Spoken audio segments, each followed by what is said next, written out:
Sakadam Kevalam Jnanamurtin Bandvatītam Gagana Sadisham Tattvamasyaadilaksham Ekam Nityam Himalachalam Sarvari Sakshi Bhutam Bhavatītam Trigunarahitam Sadgurum Tam Namah.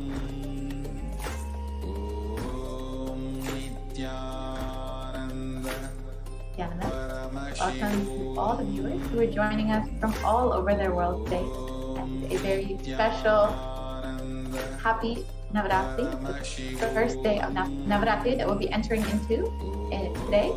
And of course, we have the Maheshwara Puja coming up on Of course, I hope all of you had the opportunity to watch the Bhagavan Sundareshwara Darshan and the Mandaka Badi offering made to Swamiji today to welcome him for the Venkateshwara Brahmotsavam and the for Navaratri. So I hope all of you will be staying tuned for NTV over the next few days and watching closely for all the activities that will be happening here as we will be celebrating Venkateshwara Brahmotsavam and Navaratri, one of the most auspicious times of the year.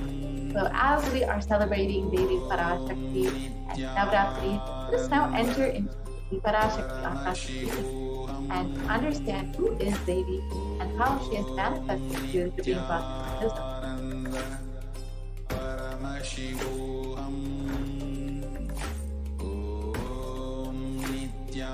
If you are here, it means existence wants to be here at this point. You are not an accident, you are an incident. You are a conscious miracle of existence. Existence is trying to express itself through you. Welcome to the sacred spiritual experience, your digital experience of the divine. Paramashivoham Nithyananda Paramashivoham.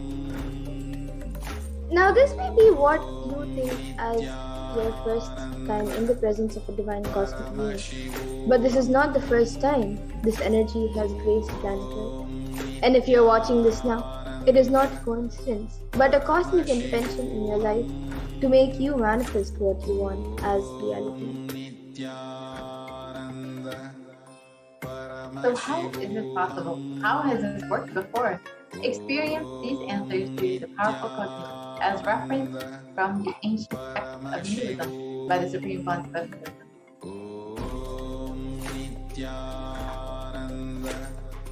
So now let us see more about the Divine Cosmic Mother, Devi Parashakti.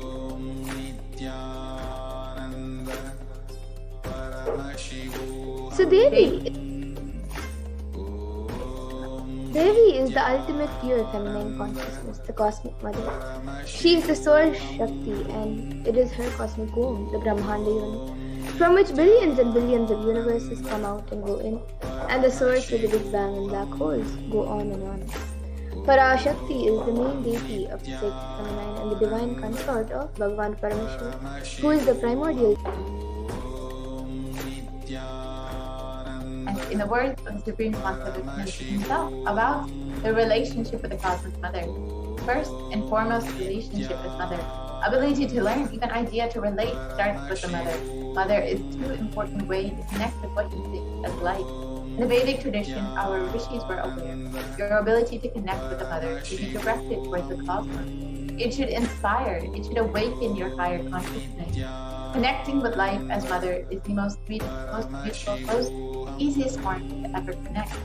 And especially at this time, Devi Parashakti is most available throughout the whole year during Navaratri. You to connect with her, to experience the motherliness of the cosmos, and to have the sacred feminine awaken in each of you.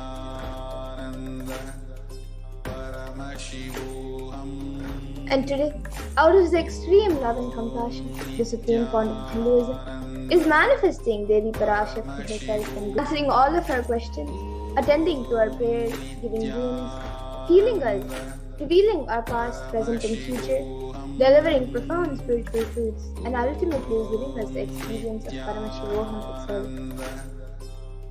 Paramashivoham What is the Baba Samadhi? Nithyananda Paramashivoham Samadhi means one with the Lord. Bhava means attitude or aspect.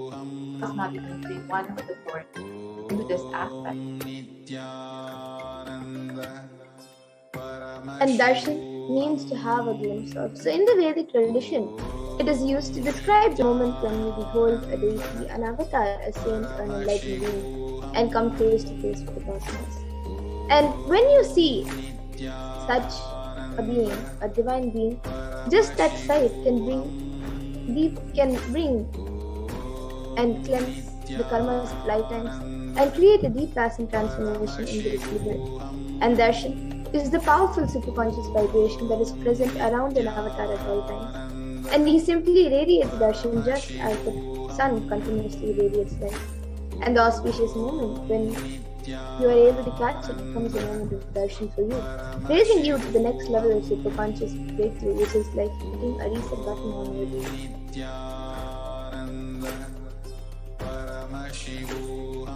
And let us understand the science behind the Baba Samadhi Darshan. The first thing you need to know is that the divine cosmic beings are real. They manifest from Kailasa, the enlightened science zone, through deities and incarnations. The divine cosmic beings manifest through the Ashtavatara of the deities temple, and through the Baba Samadhi Darshan, the Nityavatara of the incarnation.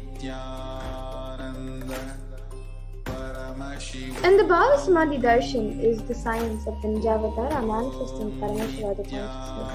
And it is where the formless, the being of Paramashiva, expresses through the Divya Shrira, the light body, and manifests as the Nijavatara, the physical form, embodied form, for us to experience Paramashiva. So, for example, Devi Parashakti expresses through the being of Raja Rajeshwari and manifests as the Nijavatara, the physical form of Devi Meenakshi. And the Archa-avatar, the deity, reflects the consciousness in the manifestation of superconscious energy. But unfortunately, human beings are not mature enough to receive the higher level experiences from the Archa-avatar directly. And so, the avatar, the physical embodied form, comes down to bridge the gap and create an experience of superconscious energy in all of us. The Baba Samadhi Darshan awakens your Kundalini Shakti, which is the latent potential energy in every human being. This influx of superconscious energy visibly slows down the aging process and improves immunity to disease. And during the darshan, the whole brain comes alive, turning into a superconductor of conscious energy that heals, empowers, and transforms our lives. And during the Baba Samadhi Darshan, our neurons mirror that of the avatar. So the mirroring of neurons, which is a natural phenomenon which takes place in all of us, activates and processes all the observed moments or information of the avatar just by seeing. So that is, our entire body can silently and without moving receive what is happening elsewhere through a process of direct observation, experiencing the superconscious energy radiated by the avatar. The Akashic readings are not predictions. They are readings from the cosmic archive. Beyond space, creation and destruction happen simultaneously. In the dimension of time, there's the past, present, and future. And because Akashic records are stored in Akasha, the space of there is no past, present, or future. That is why what you call as happening, yet to happen, are. So now let us learn more about who the Supreme Conclusion is, the one who out of his extreme love and compassion is giving us this pure science of Baba Samadhi Darshan.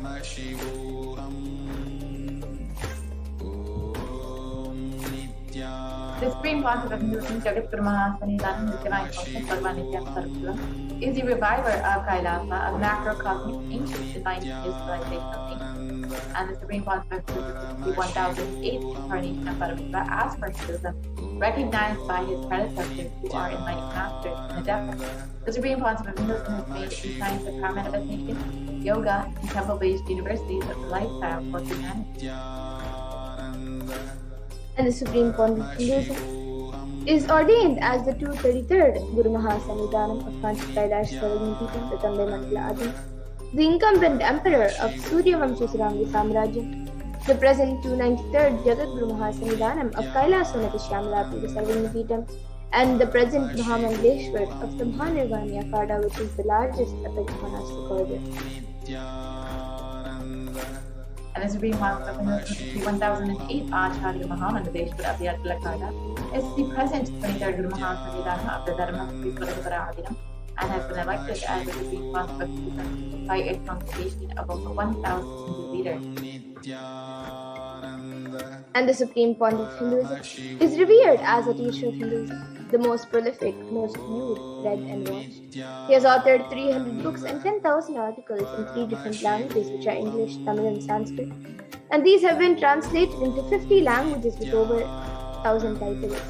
And over 20 million copies of these books and articles have been sold, read and downloaded. Over 10,000 hours of discourses have been given by the Supreme Pontiff of Hinduism, the whole of humanity. And the Supreme Pontiff of Hinduism has enriched and enriched over 1 billion lives digitally, and is respected as a commentator of all sacred scriptures such as Upanishads, Bhagavad Gita, Shiva Sutras, Brahma Sutras, Yoga Sutras, Ashtavakra Gitas, Jain Sutras and much more. And the Supreme Pontiff of Hinduism is honored as a leader of Buddhism, who has awarded internationally recognized Hindu leader, is a reviver of 108 ancient Hindu sampradayas, including the Rudraganya, Siddha, Jesus, Vaidya, and is the establisher of the largest university, HDH Nithyananda University in the world, with satellite campuses in 150 countries. And the Supreme Pontiff of Hinduism is the establisher of 1,000 plus Kailasa and the founder and reviver of over 107 Vidyas. Supreme Pontiff of Hinduism is the collector of the largest Hindu library with over 1 million books and 1 million manuscripts and over 20 books. And now, with that, we will be getting into the next segment of this program, where all of us will be seeing a live demonstration of these extraordinary Shaktis awakened in us. We'll be demonstrating and sharing with all of you the experiences and results of the extraordinary manifestation awakened in us through the Diksha, the sign of initiation. And in today's Baba Samadhi Darshan, all of you will also be receiving the initiation into the third eye awakening. And with the grace and blessings of the Supreme Pontiff of Hinduism, all of you will be manifesting the following powers of third eye, which is seen with eyes blindfolded, as well as many other extraordinary Shaktis. Now, some of you might be wondering where the third eye is located and how the third eye exactly works. So, the third eye is a cosmic browsing center located between the brows, which upon initiation, one can effortlessly express powers and see through the third eye just as you would with your 2 eyes.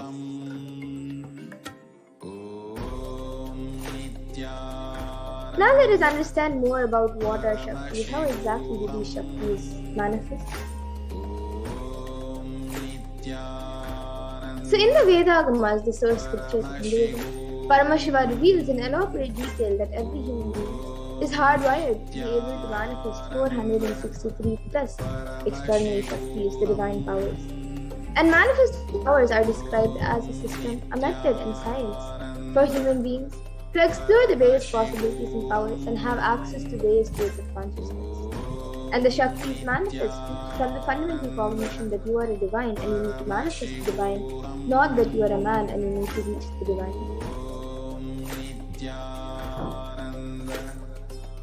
Now some of you might be thinking that Shaktis and Siddhis are the same, but the truth is they both are not the same. Shaktis expressed from the space of enlightenment as a side effect of feeling connection with the divine and high integrity with the Guru and their source of enlightenment, whereas Siddhis are powers that manifest from tapas or penance for enlightenment and are on the path of enlightenment. And the Shaktis of Paramashiva manifest through ordinary human beings in an extraordinary way after the initiation by the avatar and are permanent, whereas Siddhis are not permanent and may die by truth and enlightenment. And the source of all these Shaktis, Paramashiva, is the primordial divinity in Hinduism, the ultimate reality and cause, which is self-effulgent, Swayam Prakasha, all-pervading, unchanging beyond time, space, form, and causality. And as the fundamental base of Avyakta, the unmanifest, and Vyakta, the manifest existence, he performs the Panchakritya or the 5 cosmic acts of Srishti, which is creation, Sthiti, which is sovereign rulership and maintenance, Samhara, which is rejuvenation, Trubhava, which is putting out of delusion, and Anugraha, which is liberating grace for all living entities. And the avatar of Paramashiva, the supreme point of Hinduism, Jagat Guru Mahasannidhanam, His Divine Holiness, Bhagavan Shri Nithyananda Paramashivam, is the 1000 living incarnation and representative of Paramashiva, and the reviver of Kailasa, the ancient enlightened Hindu civilization nation, and the great cosmic godless in the nation. So ever since the beginning of the civilization, the Sanatana Hindu Dharma has been the cradle of enlightened beings and highly advanced sciences, and it was where the science of enlightenment and powers was lived and taught as a lifestyle.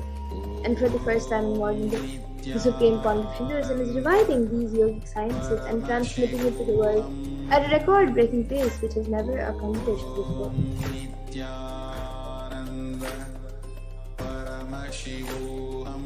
And all of this knowledge and all of these sciences are passed down from one generation to the next through the science of Diksha by enlightened Guru. And the supreme point of Hinduism, being recognized as an incarnation at a very young age by his gurus, was trained and taught into these sciences to revive initiations and knowledge repositories for billions to manifest the science of power manifestation from the disciplines of Vedanta, Tantra, Sri Vidya, Yoga and Yogic powers, Mantra Shastra, Siddha Vidya, science of Aushadha, Advaita, Bhakti Yoga, Paramashiva Jnana, Paramashiva Vijnana, and much more. Now let's see how we can awaken these divine Shaktis in us. How can you manifest these Shaktis yourself? The supreme point of Hinduism beautifully says, every ultimate truth, jnana, is mapped into your consciousness, prajna, and manifests as a possibility and power of every being, prajnana.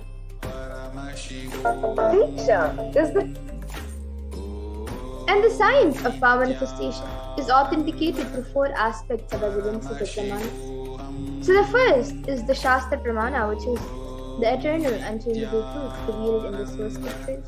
And is the Apta Pramana, which are the experiences and results of Aptas or authorities of Hinduism, where the Vedic rishis and scientists have time tested and verified the science. And the next is the Atma Pramana, which is an account from the life of the supreme point of Hinduism, this millennium's avatar's personal experience of the Bhava manifestation. And then the Pratyaksha Pramana, which is the empirical evidence from observation and scientific experimentation.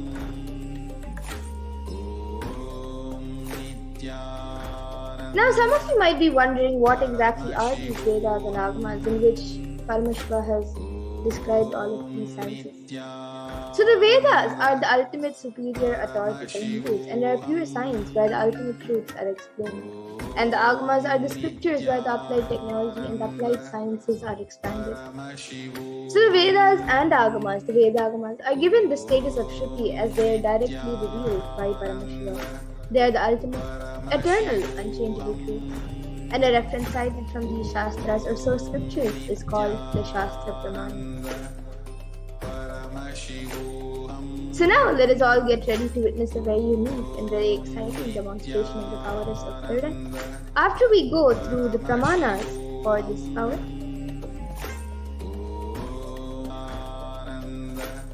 so the first is the power of third eye, which is seeing with the eyes blindfolded. And the Shastra Pramana for this power comes from the Vijnana Bhairava Tantra. Kapalantar manonyasya tishtan militalochanaha ramena manaso datyat lakshaye lakshyamuttamam. And the translation for this verse is, by fixing the mind on the inner space within the crown center, and sitting stably without any movement, having the eyes closed in succession, by that stability of the mind and inner space through the power of the third eye, one directly sees the ultimate goal Lakshyam by having the vision beyond the sight that reveals any object or place, attaining the space of oneness with the source Paramashiva. And the next is the Apta Pramana, where Krishna initiates Arjuna into the power of Tirtha. And he initiates Arjuna into the power of Tirtha during the revelation of the Hindu Purana Bhagavad Gita, so Arjuna can behold Krishna's Vishwarupa Darshan, the vision of his cosmic form. And Bhagavan Krishna beautifully says to Arjuna, Na tu mam shakyase drashtu manenaiva svachakshushā divyam dadami te chakshuhu pashyame yogamaishwaram. So in this verse, Bhagavan Krishna says to Arjuna, but you cannot see my cosmic form with these physical eyes of yours, therefore I grant you divine third eye vision. Behold my cosmic opulence. So this comes from the 11th chapter of Bhagavad Gita, which contains the description of Bhagavan Krishna's cosmic form. And it is completely narrated by Arjuna as he sees Bhagavan Krishna through his third eye.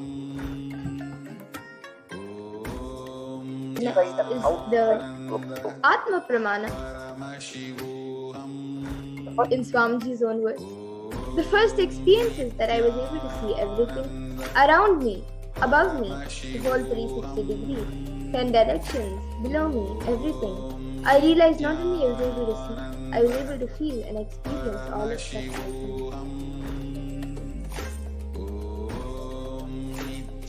And the next is the Pratyaksha Pramana. So here all of you can see study measures were done on the brainwaves of the Supreme Consciousness.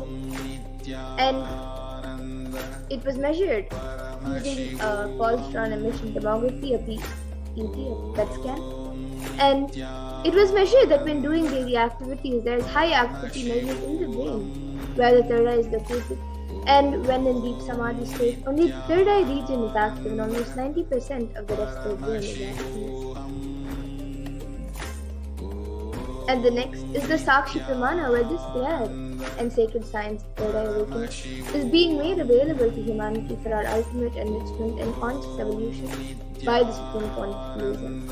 And as a living incarnation of Paramashiva, the Supreme Point of Hinduism embodies the most profound yogic states that surpass all the bounds of time, space, and matter. And he is gifting this pure and great science of third eye awakening along with many other spiritual sciences to the world through the Diksha.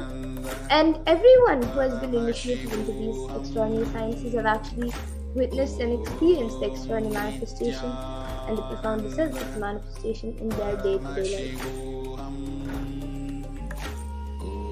So now let us witness the live Sakshi Pramana, the live demonstration of the powers of third eye.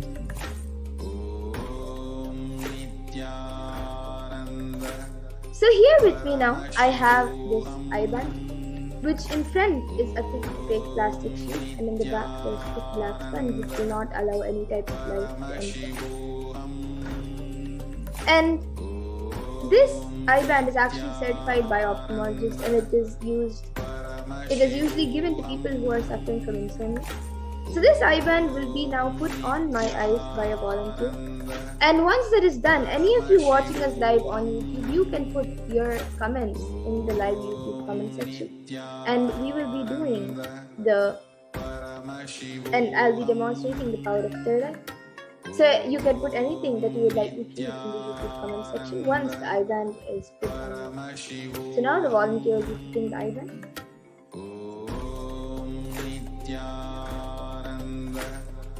Paramashivoham Nithyananda Paramashivoham Little tighter. Nithyananda Paramashivoham Nithyananda Put it little tighter.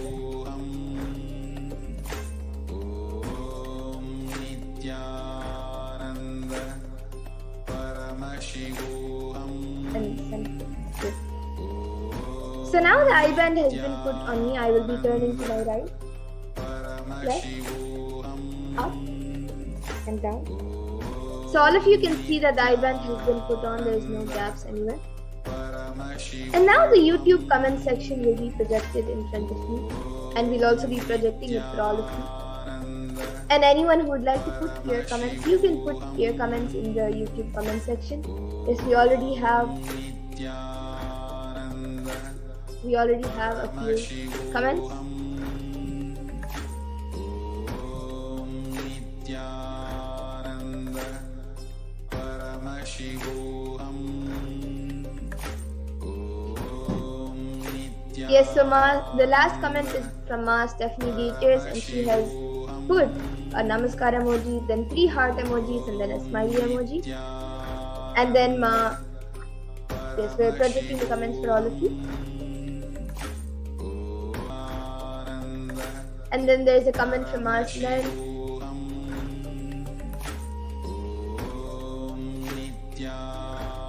There's a comment from Arslan. Sorry, I can't pronounce your name. I'm not able to pronounce your name. And you have put crescent moon, and then a yellow heart, and then a white flower.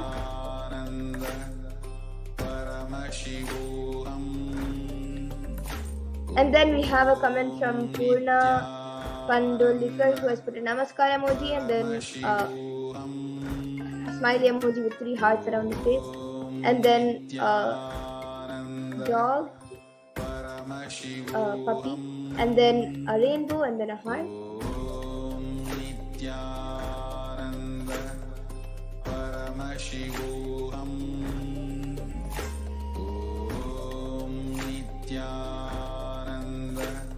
Is there anyone else also who would like to put in your comments? You can put your comments.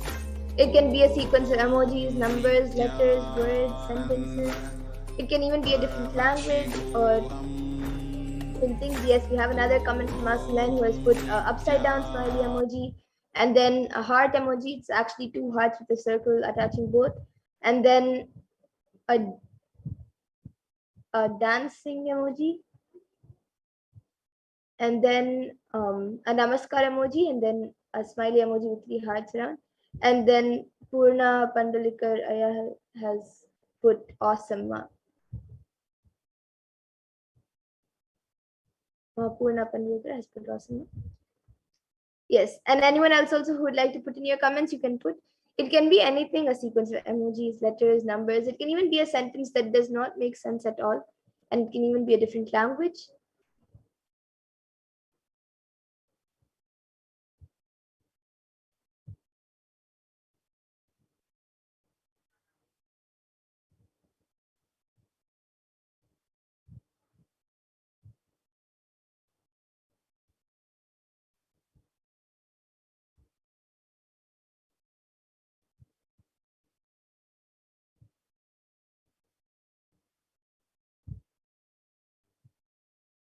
Yes, anyone else also watching us right now, or even those of you who have already put in your comments, you can put any other comment also that you would like me to read.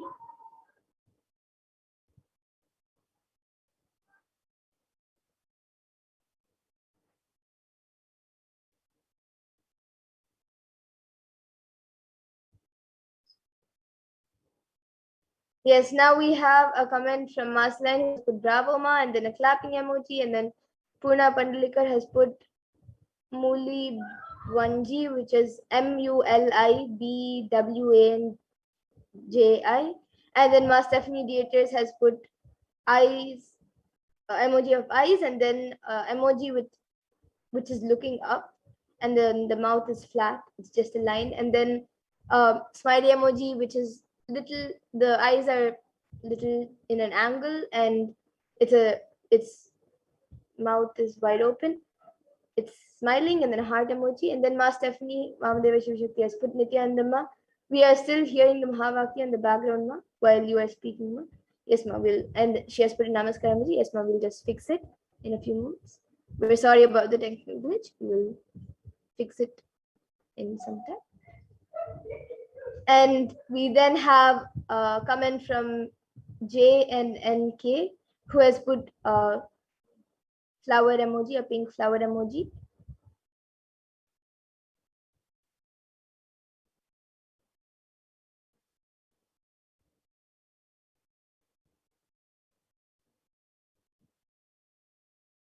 Yes, and anyone else also who would like to put in your comments, you can put your comments.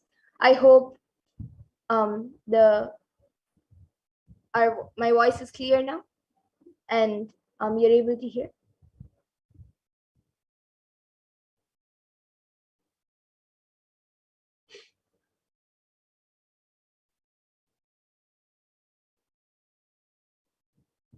And anyone else also who would like to put in your comments, you can put your comments. It can be anything. Yes, Ma Stephanie has now put, okay, better Ma, thank you, and the namaskar emoji and a heart emoji. Yes, we apologize for the technical glitch.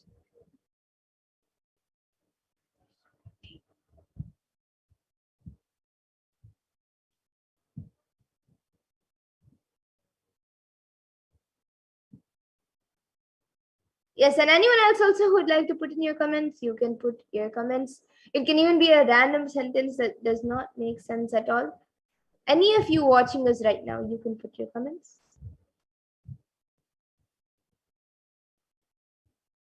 Yes, now we have a comment from a person named JNNK who has put a lion emoji, a lion face, and then Marceline has put thank you and a heart emoji.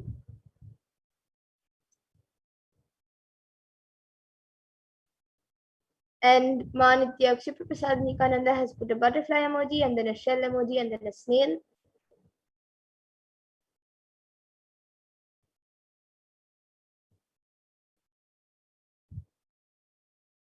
Yeah, so everyone else also watching us, you can also see the comments.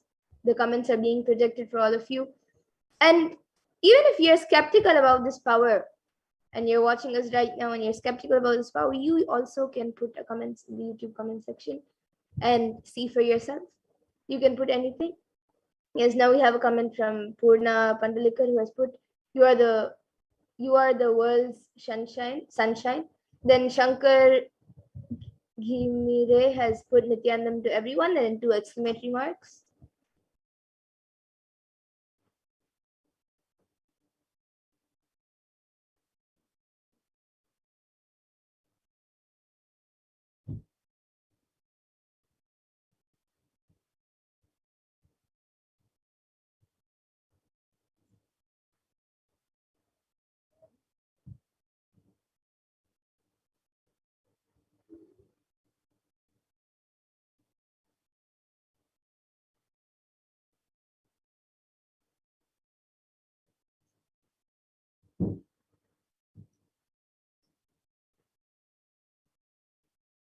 Yes, Marceline now has put we gets. So it's WIE and then GEHT, then apostrophe and S, and then a question mark.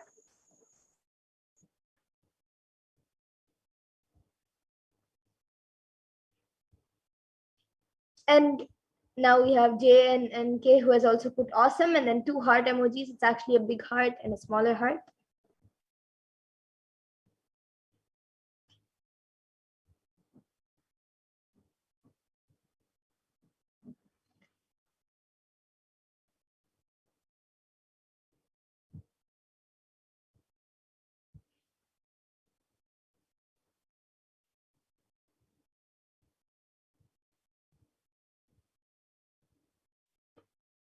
And yes, now we have a comment from Ayana Zavotins who has put fluffy cat.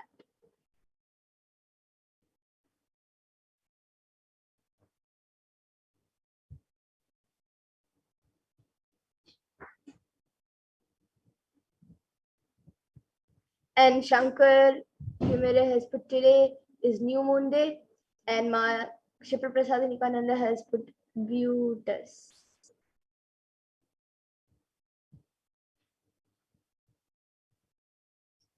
And yes, Shankaraya, yes, today is the New Moon Day. It is Amavasya today, and we will also be having a special we will be having the Maheshwara Puja also today, on this auspicious day of Mahalaya Amavasya. And if you would like to register for it, you can also visit the website kailasa.org and you can register for the Maheshwara Puja that we will be having today on this auspicious day of Mahalaya Amavasya. And yes, I actually here have something very interesting. So I have this guaranteed solution book over here, and it has about, let's see how many pages.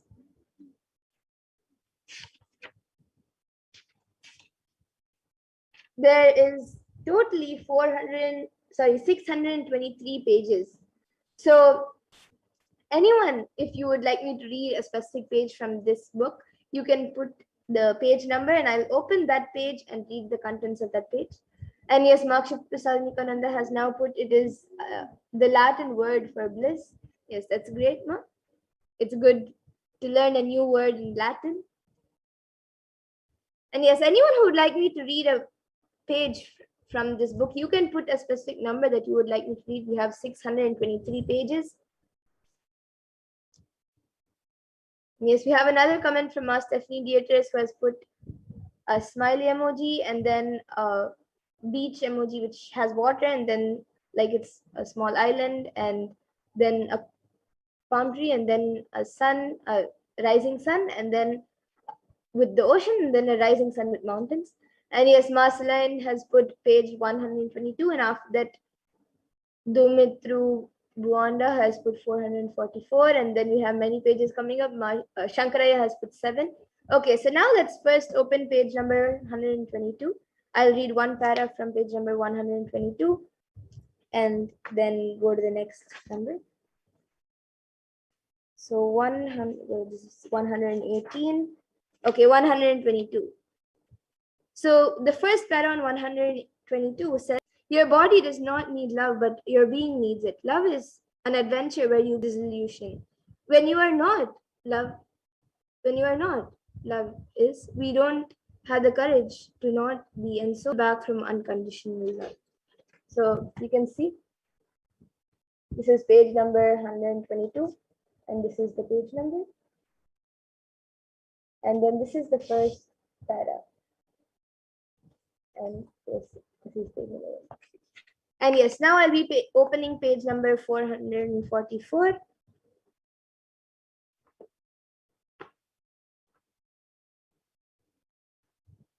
This is 364, 476.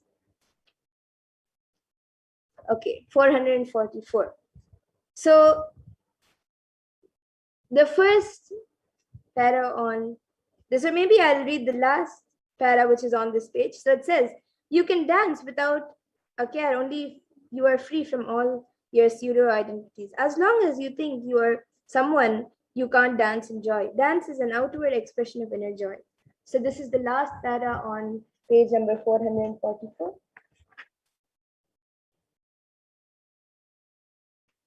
And yes, now page number 7. Shankaraya has asked for page number 7.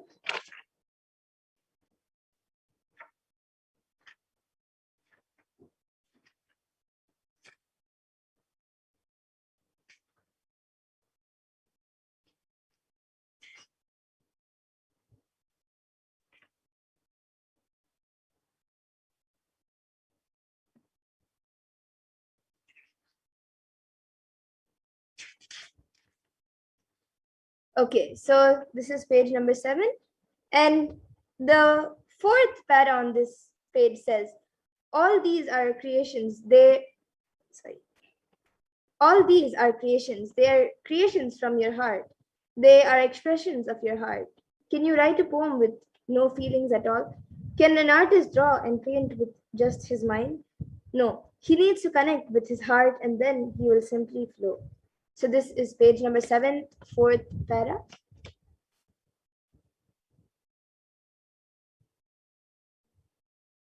And yes, now Marceline has, Marksha Prasad Nikananda has told 578. Yes, I'll just open the page and show it, and then we can move on to the next part of body scanning. So 578.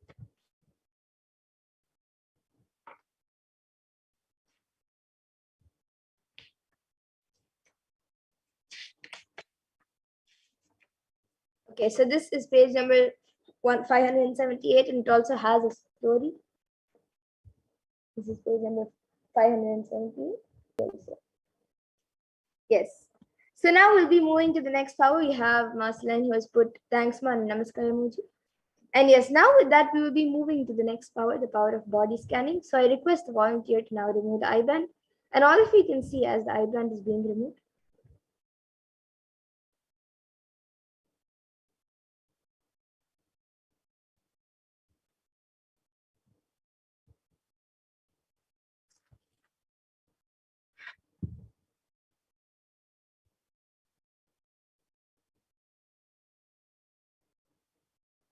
Yes, so you can all see the eye band. It is just as it was before. And now we will be getting into the next power, the power of body scanning. So the Shastra Pramana for this power of body scanning comes from the Vijnana Bhairava Tantra.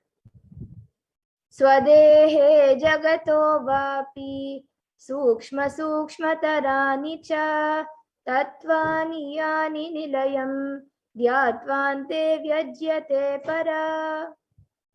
And the translation for this verse is, in this verse, Bhagavan Paramashiva says, cognize deeply that from the subtle to the subtlest constitutive principles of your whole body, Swadeha, the universe simultaneously consists of the essential reality. They are being absorbed in their source cause, Paramashiva. By the experience of such restful awareness, one becomes complete from all thoughts, and the ultimate universal divine power, Paradevi, Adi Shakti, is revealed, and the supreme power manifestation happens. And the next is the Apta Pramana, which comes from the life of a Siddha. So Terayar was a Siddha and one of the prominent disciples of Agastya. And one day a man suffering from severe headache comes to Agastya for healing, and Agastya then uses the power of body scanning and identifies the root cause of the headache. He reveals that there is a small Terai, a type of rock, sitting in the person's brain. Agastya immediately instructs Terayar, his disciple, to perform an open head surgery and remove the frog. And once the surgery is completed, the person is healed and cured completely, and thus Teraya gains his name. And the Atma Pramana for this was revealed by Swamiji himself on the 22nd of December 2019, where he uses how he uses the power of body scanning, So paraphrasing his words, only when I had the multiple compound hand fracture, I was forced to go for surgery and therefore for medical checkups related to that. At that time, they detected heavy metal quantity in my different organs. It was revealed that I had been poisoned without our knowledge. I immediately used diagnostic methods instead of medical facilities to study the body condition due to the poisoning. Through body scanning, I found out what the problems, imbalances had happened, and where balances had to be done. I used allopathy as a second opinion to verify my findings. And here you can see a few Sakshi Pramanas. There are thousands around the world, but here are just a few sharings where a few of the initiate disciples have successfully manifested the power of body scanning. And now we'll be seeing the live demonstration of this power. So anyone who would like a body scan can put your comments in the YouTube comment section, and we'll be doing a body scan for you.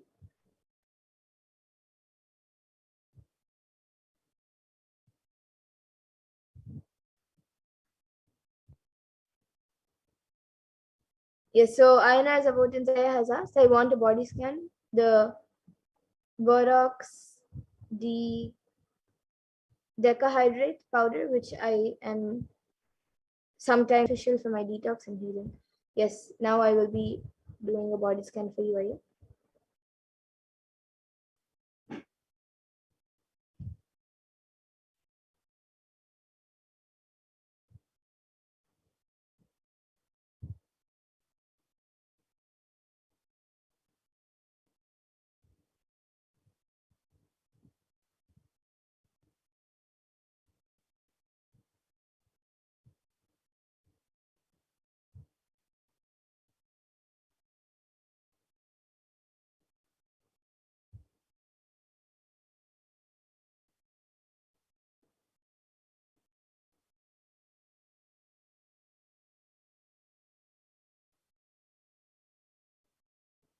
Yes, so Ayana Zavotinsaya.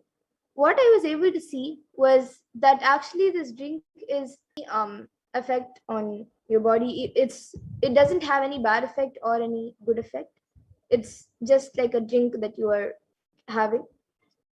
There's no side thing happening with with that drink. So if you want to drink it, you can. And along with that, you can also have other Ayurvedic drinks that will completely detox your body.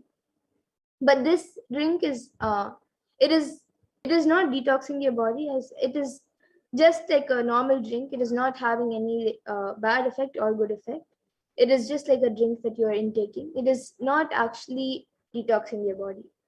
So this is what I was able to see for you, Aya. And Purna Pandalikar has also asked for a scan. Yes, ma'am, now I'll be doing a scan for you.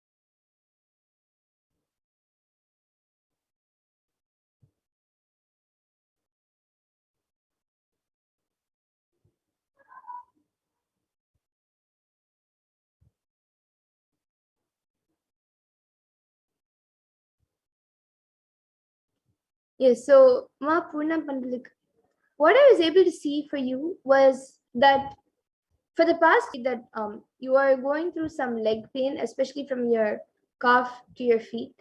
You are feeling some kind of stretch, or like something is pulling, and even your heels, especially like in your from your calf to your feet, there is some like something like a nerve is pulling, so it gives like a burning sensation, or like a very stretching. It stretches and it pulls, so it feels that way. But apart from that, you also have you're putting a lot of pressure on your heels, so even your heels are actually hurting for the past few days. And apart from that, I was also able to see that that is actually being caused that is being caused because of extra pressure and weight being put on the legs. But the main cause of that is because in your stomach, especially in your lower stomach, there's a accumulation of like gas and also lots of toxins getting into your body. There's an accumulation which is causing you to put on weight, and that weight is getting pushed on your feet. So this is what I was able to see. And the solution that I was able to see for this is that you have to uh, drink lots of lemon juice, and you should also have some haitaki in the night. That will help in reducing and cleaning that toxins. And yes, it's good that you've started yoga a few days back. That will also help very much. And yes, but right now the leg pain which you are going through is actually due to some toxins being accumulated in the stomach. So just as soon as possible, you can take some you can have haitaki and lemon juice, and apply some castor oil. You don't if you drink castor oil also, that's great. Swami recommends that.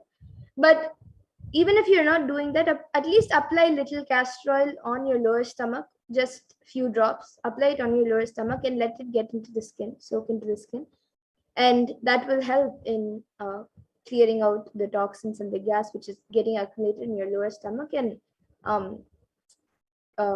making your weight gained, and putting the pressure on your legs. And of course, yes, yoga will help, so you can continue doing yoga. It's good that you've started. And yes, you can get back in the comment section if you're able to relate. And Ayana's about Insaya, so you can get back in the comment section. And Ma Stephanie Deirdre, yes, you have put, okay. Marceline, now I'll be doing a body scan for your OCD.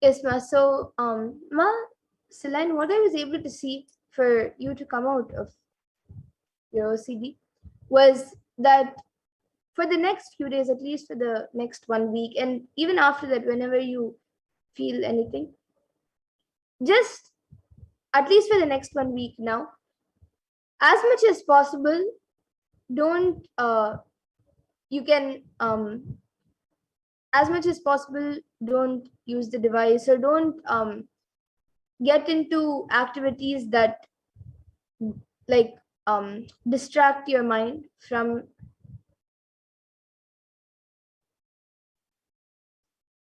don't don't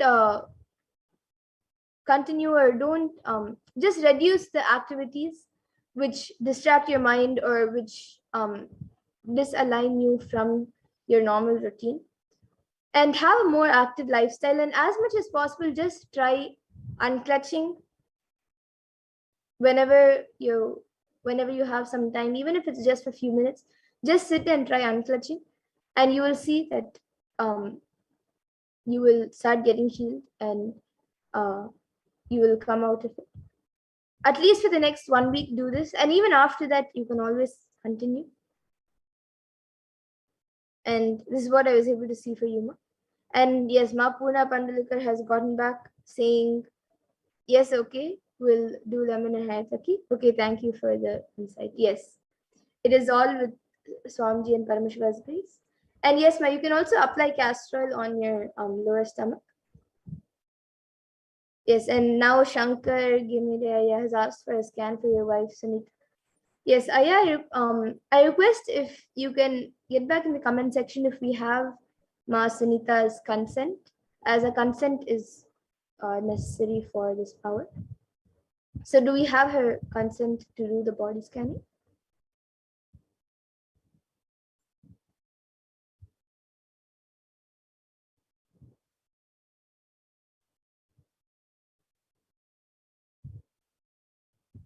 Yes, Ma Solanji has gone back saying thanks, Ma. And Shankaraya, you can get back if Ma Sunita has given her consent. If not, then you can get her consent and again request on the chat any other day. If you don't have her consent yet today, you can again put in your comments every day at 2 a.m. IST or 4 p.m. IST during the program.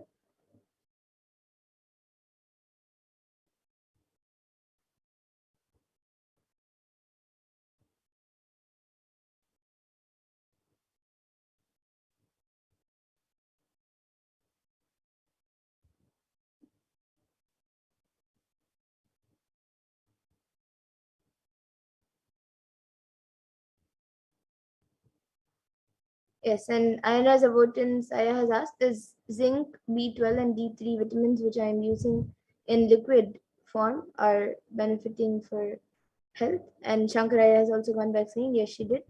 She has. I'll be scanning for Ma Sunita, and Ayana's Avotan Saya, I'll be scanning you also.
Yes. So, Ayana Zabutanzaya, what I was able to see for you was that you can take uh, things that consist zinc, B12, and D3 vitamins, but the liquid that you are using now, I was able to see that you should avoid that as much as possible. You can maybe find something else that you could get these three vitamins in, and like, or maybe a different brand, even if it's liquid, or maybe a different brand. But this, like the specific one that you are using now, is not a good one. So this is what I was able to see for you.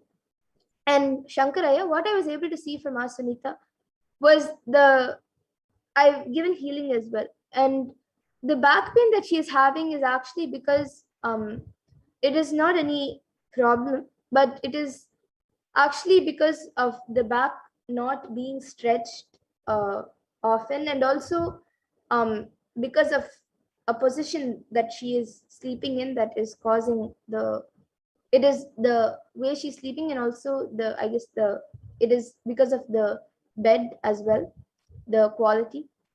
But that is just a small thing of the back pain. That is just a small reason of why the back pain is there. But actually, one of the main reasons, like one of the main things that why she has a back pain is because when she was small, and even now, most of the time she sits with her back bent, and due to that, it is affecting the backbone. So I was able to see, to get healed, she should start sitting straight, and as much as possible, like even if it not always, no need of always sitting in uh like in Padmasan, but whenever, at least once or twice in a day, when she sits for some time, she should sit for some time in Padmasan. If she's not able to sit in Padmasan, at least in other Padmasan. But most of the time, at least throughout the day, whenever she sits, ensure that the back is straight, and that will help in healing her back. This is what I was able to see for her. Yeah. You can convey to her and get back in the comment section. And yes, now with that, I thank all of you who have joined us for the Power Manifestation segment. And we will now be moving to the further segments of this program, and all of us will be learning more about Devi Parashakti. Who is Devi Parashakti in the Divine Feminine Consciousness?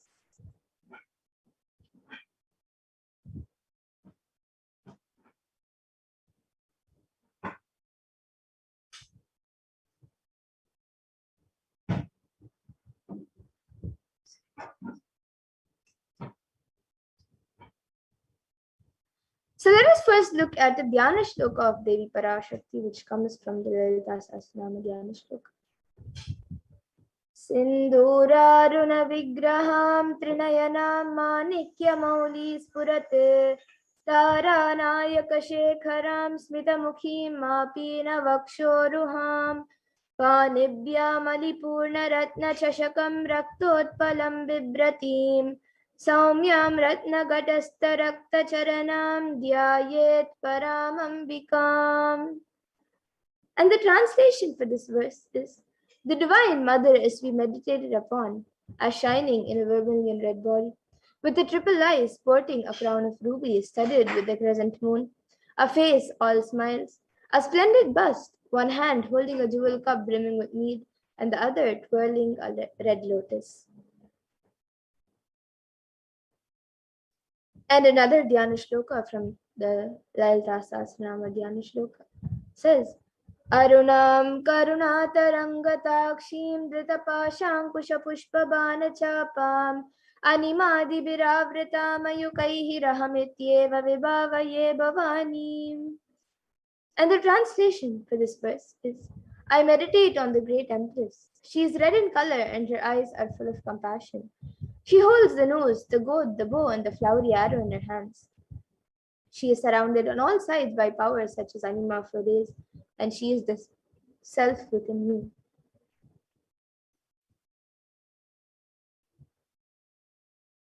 And Devi Parashakti is the ultimate pure feminine consciousness. Parashakti is the cosmic mother. It is her cosmic womb from which billions and billions of manifests come out and go in. and the source where the Big Bang and black holes go on and on. Parashakti is the source Shakti, the source energy, the source power, from which all of us came, in which all of us are in even now, and in which all of us are going to merge. And out of her extreme love and compassion, Devi Parashakti herself is manifesting through the embodied form as the Nijavatara of the Supreme Font of Hinduism, Jagat Guru Mahasannidhanam, His Divine Holiness, Bhagavan Shri Nithyananda Paramashivam, gracing us, answering all of our questions, attending to our prayers, giving boons, healing us, revealing our past, present, and future, delivering profound spiritual truths, and ultimately giving us the experience of Paramashivoham itself.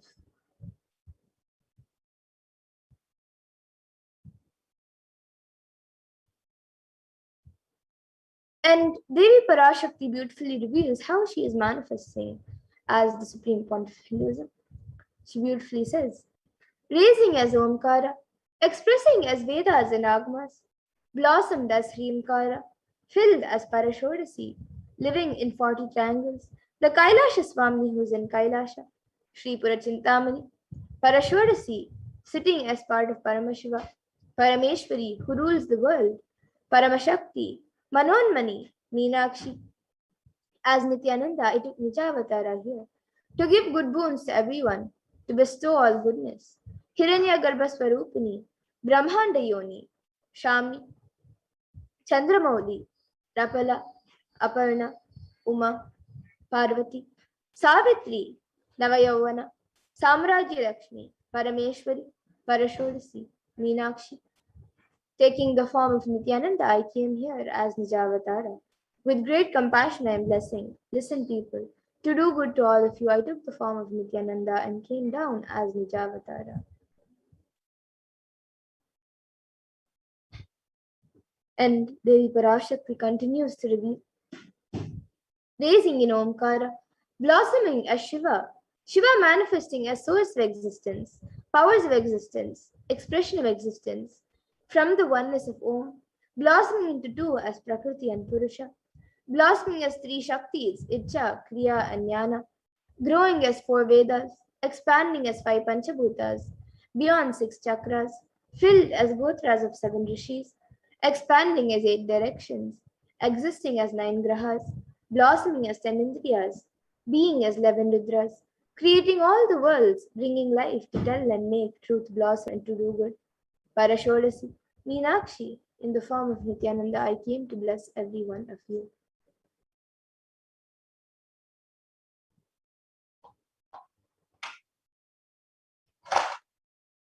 Now let's see how we can receive Devi Parashakti. So literally we're seeing Paramashiva and Parashakti at that moment.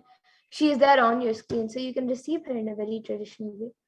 You can keep two beet leaves, one betel nut, one banana, and a coin in front of the screen as you watch Devi Parashakti. And some of you might be wondering what exactly a coin is considered as or what is its importance. So in the Hindu tradition, a coin is actually considered the traditional dakshina and can be the lowest value. In India, it can even be just 1 paise, and in the US, it can even be just a cent. Swamiji says, I'm not trying to monetize. Keep even 1 cent, it is okay. So for 100 days, if you have darshan, it will add up to $1. In India, even 1 paise is okay. And you can offer that to Devi Parashakti. And once the darshan is over, you can do namaskar and eat the banana, the betel leaf, and the betel nut, taking it as prasadam immediately. And the coins that you collect, you can send it to the Los Angeles temple for the further procedures. And this betel leaf and betel nut may actually look too small, but in a few days, you will see how much that's your sentiment that really Devi Parashakti is there. You will not take the Devi darshans for granted. Rituals will break your monotonous unconscious mentality and lifestyle and remind you and raise you to the powerful cognitions. It will break your unconscious behavior. We can go to the next slide.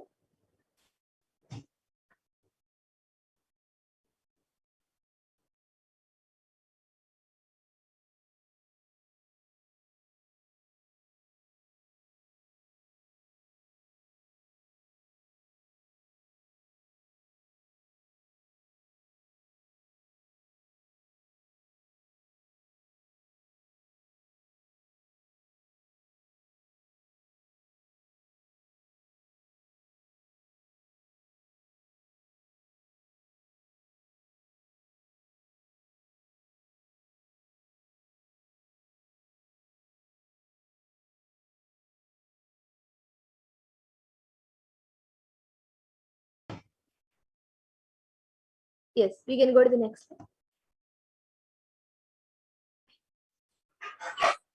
Yes, so now you can all see how you can set up your tambulam. So you can arrange the two betel leaves, the betel nut, the banana, and the coin on a plate and keep it in front of the screen as you watch Devi Parashakti. And you can also keep a few additional items such as a few flowers, some kumkum, some turmeric, and glass bangles, and a coconut. But the four basic items is the betel leaves, the betel nut, the banana, and the coin.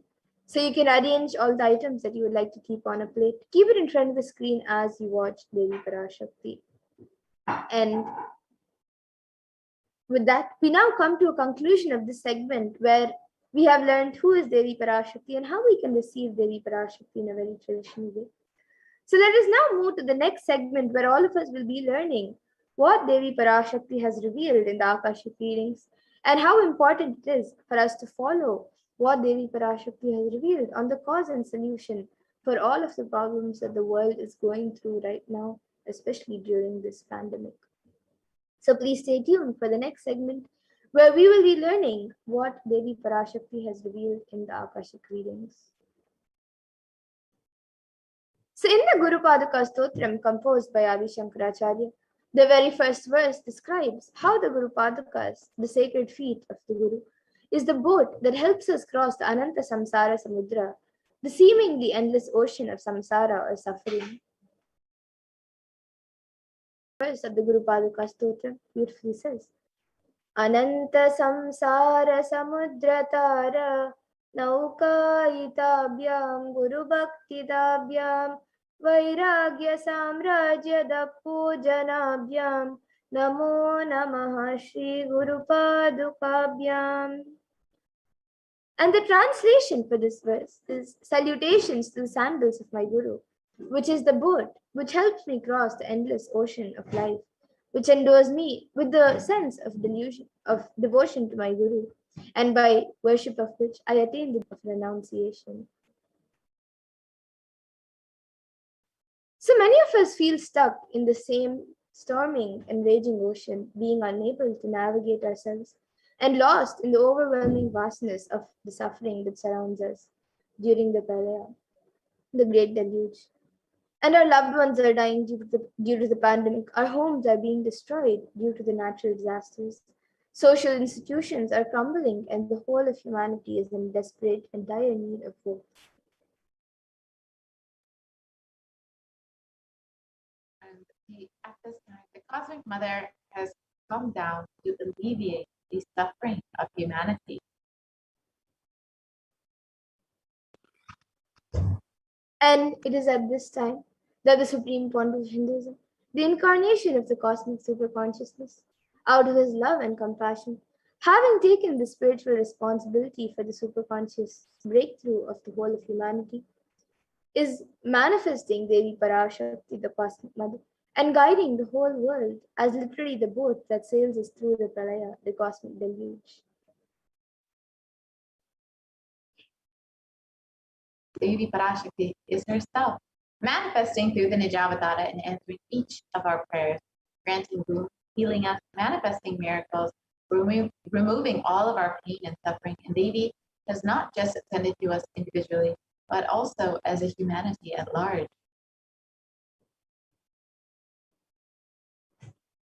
And Devi Parashakti has guided the whole of humanity in the form of revelations of profound Hindu Dharma, showing us the future regarding global issues, the COVID pandemic, natural disasters such as fires, floods, and much more, and even the twisted human conspiracies and underground wars which have not yet surfaced to common knowledge as yet. So in this segment, we will be elaborating on the statistical, scientific, and scriptural references of each sacred revelation, which is manifested precisely as the same guidance emerged from Devi Parashakti, for us to imbibe deeply and to start following as Devi Parashakti continues to protect us until the storm ends and we are safely harbored at the shores of our country.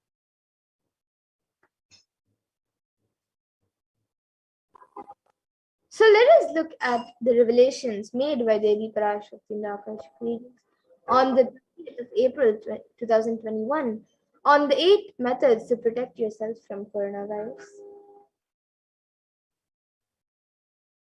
Yes, so let us watch Devi Parashakti's revelation first and understand what these 8 methods are. Parashodasi Meenakshi, Parameshwari Meenakshi, Parashakti Meenakshi, இங்கு எழுந்து அருளினோம் எல்லோர்க்கும் ஞானமும் தன்மையும் தந்திட நன்மையெல்லாம் அளித்திட நாமே வந்தோம் இங்கு கைலாசத்தின் சுவாமினியாய் பரமசிவன் கிரகத்திருந்து நம் அனுக்கிரகத்தினால் நித்யானந்தன் விக்கிரகமாய் மலர்ந்தோம்.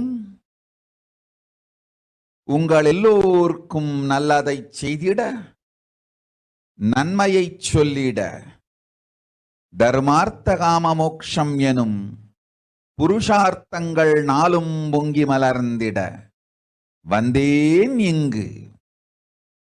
மாந்தர்கள் கொடுந்தொற்று கொரோனா கண்டு அஞ்ச வேண்டாம். 8 வழியின் மூலமாகவும் எண்ணத்தில் தியானித்து என்னை பிரார்த்தித்தல் ஒன்று, சமூக வலைதளங்கள் மூலமாய் என்னை சரணடைதல் 2, எங்கெல்லாம் என் மகமாயி வடிவத்தில் நான் குடிகொண்டிருக்கின்றேனோ அங்கெல்லாம் பூமிதித்து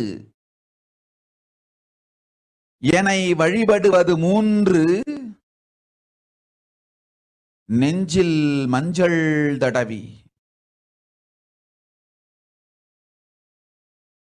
வேப்பம் சாரருந்தி தினந்தோறும் என்னை தியானிப்பது 4, நிர்விகல்ப நிலையிருந்து நித்யானந்தத்தை நிறைத்து உயிர்வது 5, சிவ சிவ சிவ எனும் பிரபஞ்ச பெரும் நாதத்தை அஜபா ஜபமாய் நிகழ்த்தல் 6, நிறைவான பூரண மனத்தோடு வாழைப்பழத்தோலும் வெங்காயமும் குதிகாலில் வைத்து பத்திட்டு நித்திரையில் அடங்குவது 7, பூரணமாய் பரிபூரணமாய் அருணாச்சல ஸ்மரணையில் நினைப்பும் மறப்பும் அருந்த உணர்வு ஸ்மரணையில் அகம் அகம் என ஸ்புரிக்கும் அருணாச்சல ஸ்மரணையில் ஆனந்த ஸ்புரணத்தில் இருப்பது 8 எனும் 8 முறையிலும் என எண்ணியோர் அத்துணை பேருக்கும் இல்லை corona கொடுந்தொற்றின்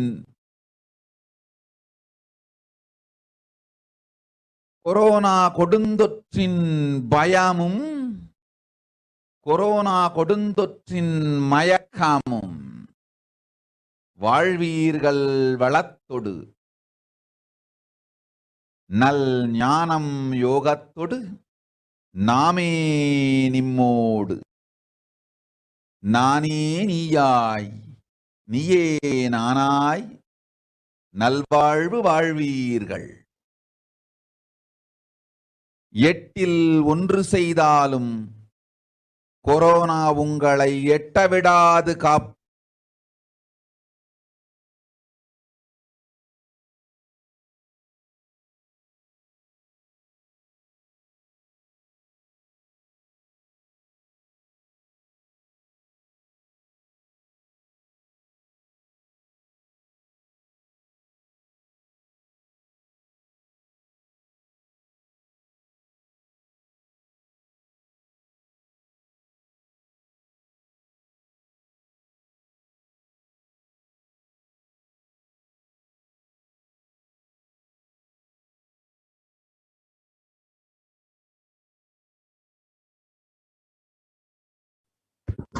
So now let us look at the translation of the Parashakti's revelation.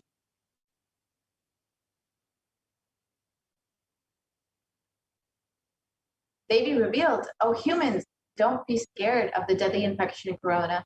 Through these 8 ways, praying and meditating on me, surrendering to me through social media, wherever I'm residing, worshiping me by doing the fire walking, applying turmeric in the chest, drinking neem juice, and meditating on me every day, being in the unclutched state, filling with eternal bliss,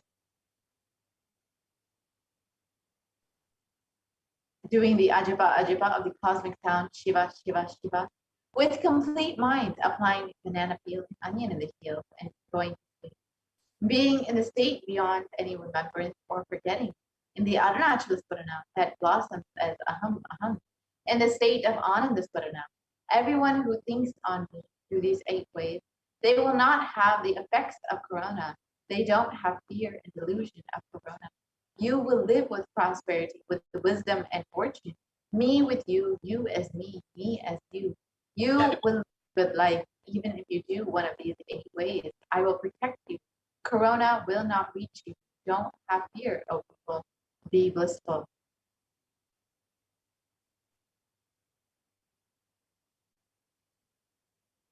So in this revelation, Devi Parashakti has revealed 8 methods to humanity from COVID-19. So we are now going to see the benefits and the science behind each method that Devi Parashakti has revealed. The first method that Devi revealed, protect yourself from COVID-19, is praying and meditating on Devi Parashakti. So a study published by Healthline gives 12 science-based benefits of meditation, and the 12 benefits is that it reduces stress, controls anxiety, promotes emotional health, enhances life self-awareness, lengthens the attention span, may reduce age-related memory loss, can generate kindness, may help fight addictions, improves sleep, helps in controlling pain, can decrease blood pressure, and is accessible anywhere.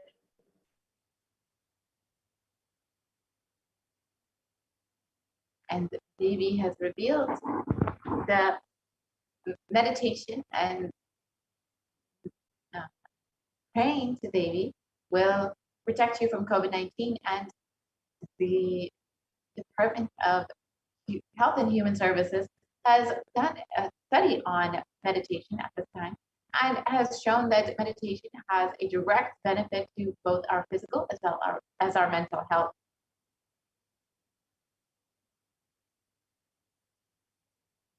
And another study by Cambridge University Press reiterates the necessity of meditation during the times of crisis such as COVID-19. And here you can see the study done by Cambridge University Press. And research published in Everyday Health has shown that prayer and spirituality protects the emotional health by offering a bigger purpose, by providing social support, by lifting the spirit, and by helping you cope with difficulties. And a September 2015 report published in Health Psychology found that when researchers followed 191 people with congestive heart failure for 5 years, they found that those who reported feeling spiritual peace and who also made some healthy lifestyle changes were significantly more likely to live longer than their peers. And people with major depressive disorder or chronic medical illnesses who report high levels of religiosity, which includes daily religious experiences, and generally become more optimistic than their peers. This was found in a study published in July 2015, Depression and Anxiety. So now let us watch a video where the avatar himself directly demonstrates how meditation impacts the brain.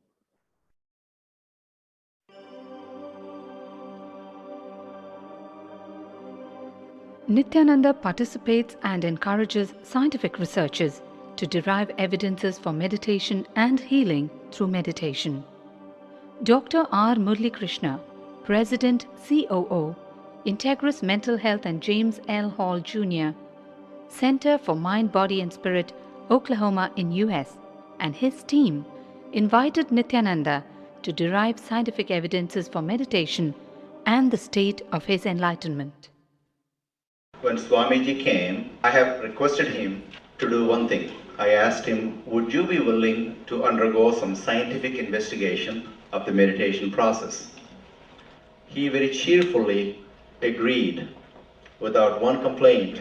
He went for 3 repeat sessions for PET scanning and 3 repeat sessions for quantitative EEG sessions. And these are really not very easy tests to go through. It requires a lot of patience and a lot of willingness to do that. So we did that. Because if a meditation process is doing something to your brain, we should be able to detect that. Scientific findings are verifiable. They are replicable. You can replicate them, duplicate them. So Swamiji went through those sessions and we found some interesting findings. In PET scan, they inject a radioactive dye which goes and sits in parts of the brain that are active. In the normal, non-meditative state, the brain is very active. And when we are seeing someone, the rear end of the brain, the visual cortex, is very active, as shown in the diagram. Usually the brain is so active, there are 100 billion brain cells there. But what meditation does is something very interesting. It shows the brain more active. The frontal lobe is where you have judgment, wisdom, reasoning. Here are some of the brain scans I'm going to share with you. This is alert, non-meditative state. The second one is 30 minutes into 30 minutes meditation. Look at the frontal lobes, how they light it up. They light it up big time. 60 minutes of deep meditation, and here is a deep, deep level of meditation where it lights up significantly right here, right in the middle, 1.5 to 2 inches deeper.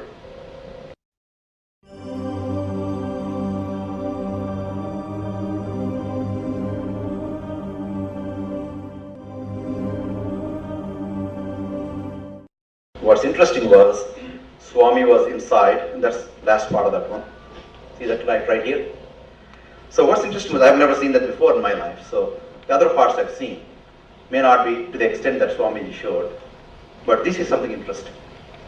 There is something called dopamine, which is a chemical our brain is involved in. Dopamine is produced mostly in this area. And when you have any pleasurable feeling in your body, it is mediated through dopamine. It's a neuroreceptor. It's a chemical that transmits messages of pleasure. It basically evokes pleasure chemical. If you eat the same thing with visual pleasures you have, beautiful people, beautiful sceneries, nature, whatever gives you pleasure, it's mediated through dopamine. Everything that human being experiences involves dopamine. But what's interesting is that you and I have the potential to create our own dopamine in a big way.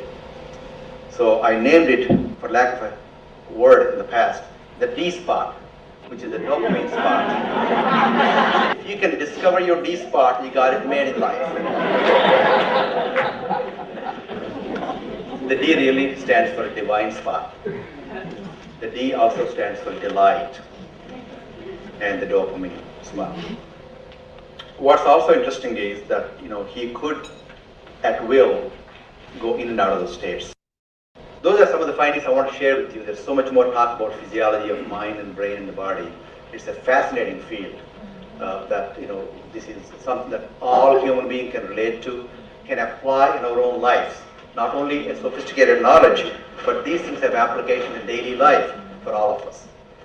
Nithyananda's system of free healing, known as Nithya Spiritual Healing, has been baffling the medical world, curing diseases from migraine to cancer. Qualified people are also initiated to become healers. The complete report of the research conducted on Nithyananda's neurological system can be found in the book Mystic Phenomena, Scientific Data. On the mind, let's look at what the Supreme Pontificanism has revealed about prayer.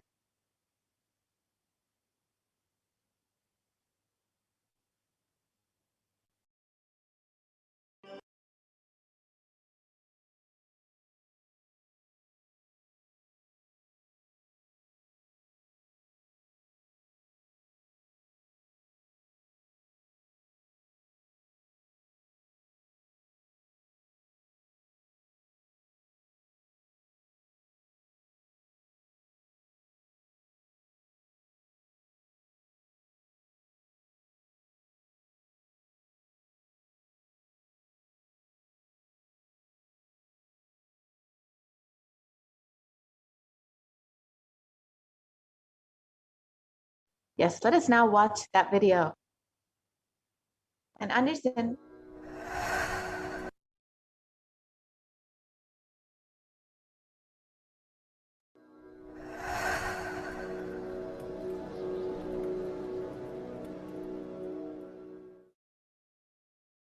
If you are not allowed to do yoga, made to believe early morning sleep is the best thing in your life, you are tortured, you are abused, your divine rights are violated.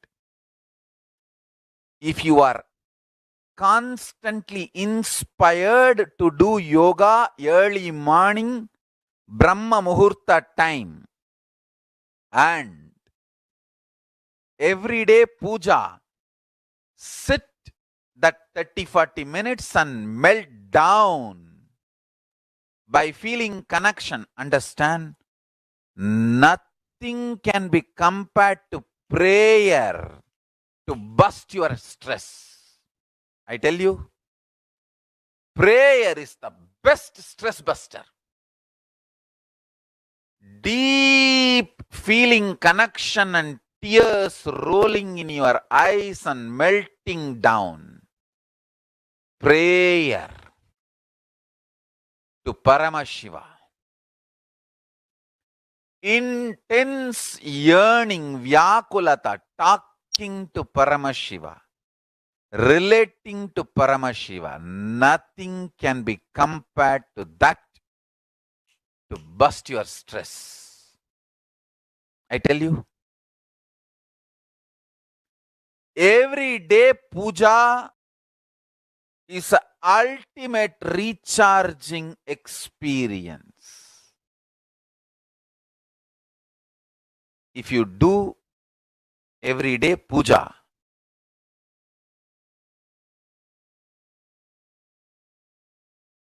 the kind of the stress-free life you will live, your whole biological clock will be aligned to Kailasa. I tell you, I have seen the people who have the habit of Nitya Puja live long. Not just long, happy. In my whole life, it is Nitya Puja that gave me all the best things of life. Everyday puja, relating with the deities is the best stress buster. Touch the deities, do decoration, dress up. Even now, my best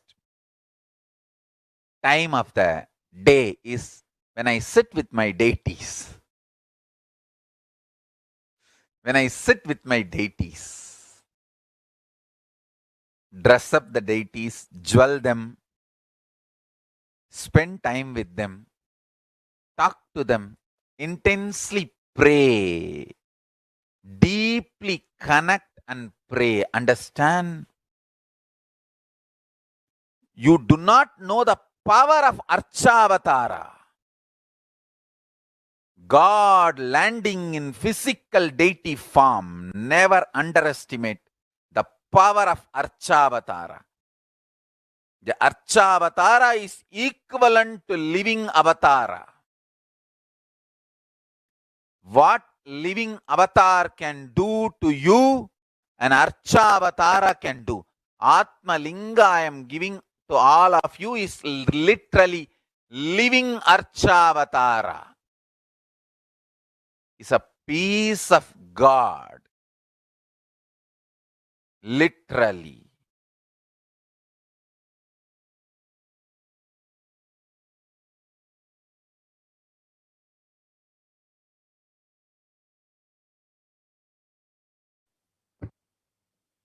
Now that we've understood the first method to protect yourself from COVID-19 by praying and meditating on Devi, let us now look at the second method, surrendering to Devi through social media. And you can do this in various forms.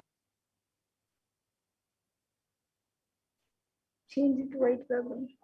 Reading Devi Parashakti, to connect with her through various social media platforms, and attends to us individually through our prayers and showers us with blessings and boons. So let us now see how we can connect to Devi Parashakti through social media. The first method is through YouTube, so you can go ahead and join as a member of Kailasa's HDH Nithyananda YouTube channel. And then once you have done that, you will have the opportunity to ask your questions live during the Parashakti Akashic readings in the comment section of the live video.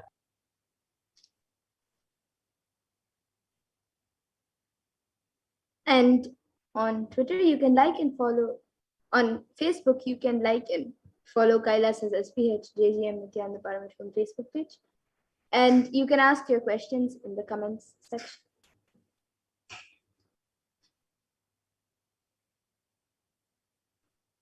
The next method is through Twitter, so you can follow @Nithyananda on Twitter and ask your questions as a reply to the tweet with the hashtag #AskTheAvatar.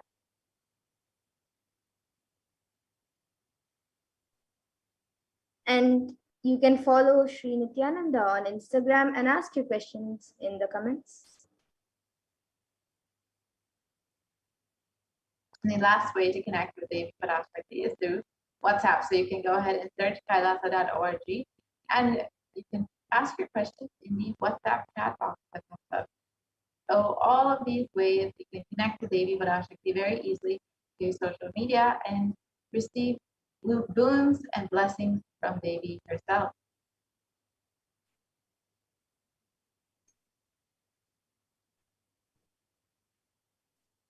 So now let us watch a short clip of Devi Parashakti blessing people.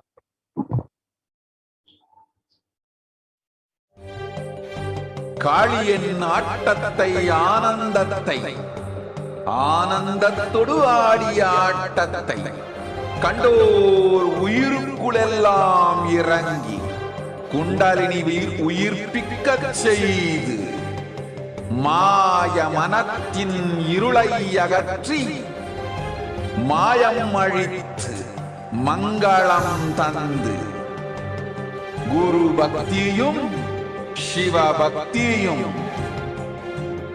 Paramasiva பக்தியும் பரமசிவ சக்தியும் அளிக்கின்றேன். மனமாயை விடுத்து குரு பதத்தை பற்றுங்கள். நித்யானந்தமாய் நிஜாவதாரமாய் வந்துதித்த என்னை பற்றி வாழ்வில் எல்லா நலமும் பெற்றிடுங்கள். ஓம் ஓம் ஓம். யாதுமாகி நின்றாய் காளி, ஓம் காளி ஓம் சக்தி, ஓம் காளி ஓம் சக்தி, ஓம் சக்தி ஓம் சக்தி ஓம் சக்தி.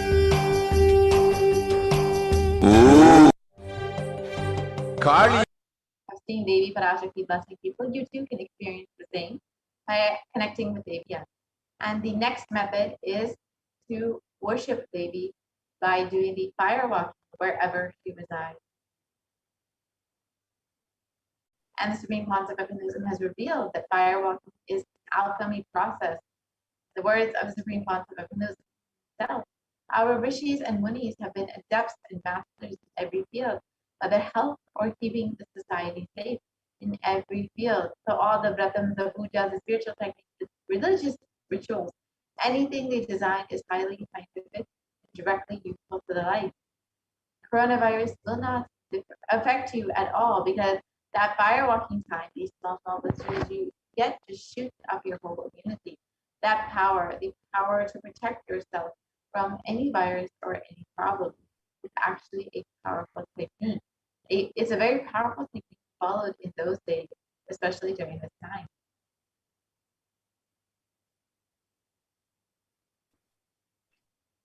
And especially that is done very traditionally and systematically. If you have if you had even small blisters, and even if you did not have any blisters, you are protected already from corona problem. You will not be affected at all. Corona will not work on you. It will not affect you, and don't worry. It is a traditional way of making you immune. Actually, it is a traditional vaccination process. It's 11 feet length. The burning live charcoal on which you are supposed to walk, with the traditional powerful music which activates your limb system, that mukulam, we call it in the back of the neck. This music will feel like it is hitting the back of your neck, and the whole detox system will be awakened. In that peak altered state of consciousness, you should walk on fire. Not just like that, you will walk. You will first awaken, trigger the detox system, and then walk on the fire, 11 feet fire pit.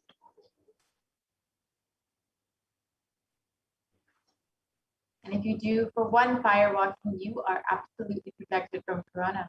Pray to Muhammad even and do the fire walking. That is it. It's like a traditional, powerful vaccination. Pray to Parashakti Mahamari and do the Patipatni Vratam. Do this traditional fire walking. You are absolutely protected from coronavirus.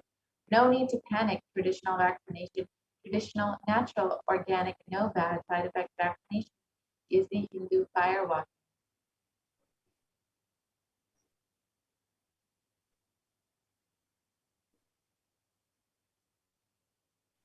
So now let us watch a video where the Supreme Point of Hinduism explains the science behind fire walking.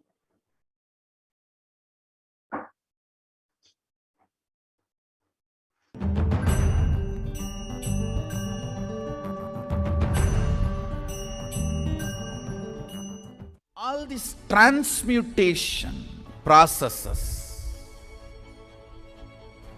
means balancing the system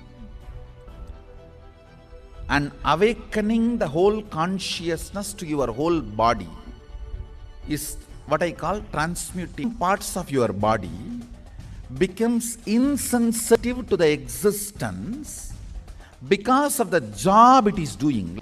Because of the continuous walking, it becomes insensitive. Your cheeks, how they are sensitive, they don't become they lose sensitivity to the reality. But for the complete Kundalini awakening, your whole body needs to be alive and experiencing the reality and ability to experience the higher consciousness. That is the reason we have the process of fireworking.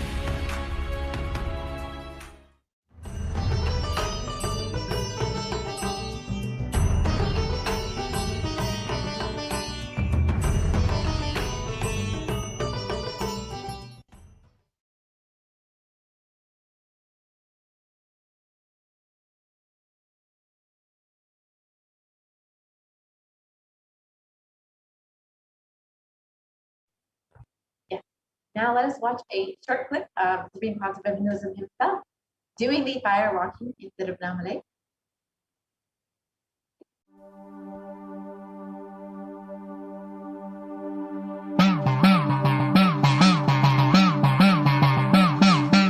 சத்தியம் காத்திடும் உத்தமத்தியே சத்குருவாய் வந்த நித்திய தாயே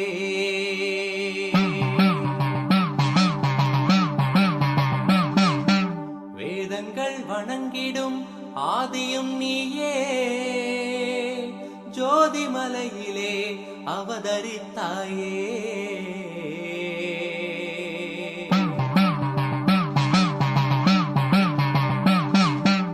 அவனியை பேணும் ஞானமும் நீயே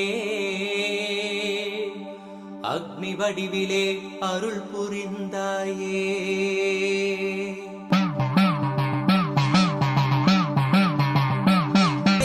பிறந்தவளே நித்ய ஆனந்தத்தியே நித்யானந்தேஸ்வரி பிறந்தவளே நித்ய ஆனந்தத்தியே நித்யானந்தேஸ்வரி கருமங்களாய் நித்யானந்த தர்ம மண்ணில் வென்றிட வந்தாய் கர்மங்களை கொன்றிட வந்தாய் நித்யானந்த தர்ம மண்ணில் வென்றிட வந்தாய் தீயினிலே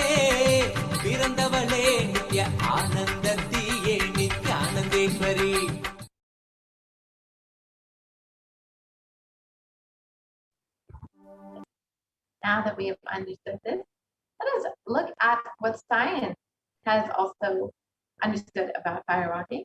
A study conducted by the U.S. National Study of Medicine the National Institute of Health has studied the effects of firewalking compared to those who have done firewalking, those who have not done firewalking. Yes, we can go back to the previous slide, please.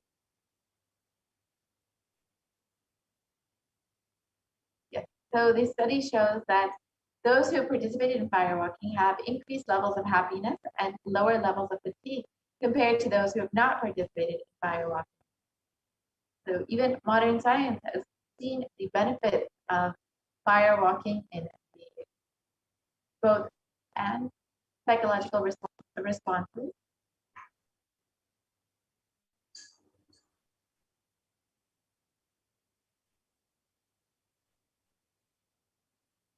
So now let us look at the fourth method, which is applying turmeric on your chest, drinking neem juice, and meditating on Devi Parashakti every day.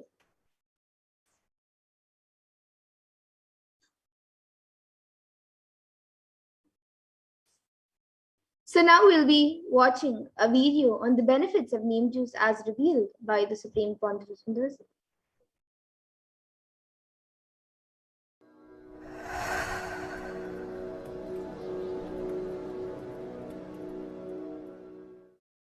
Bididi.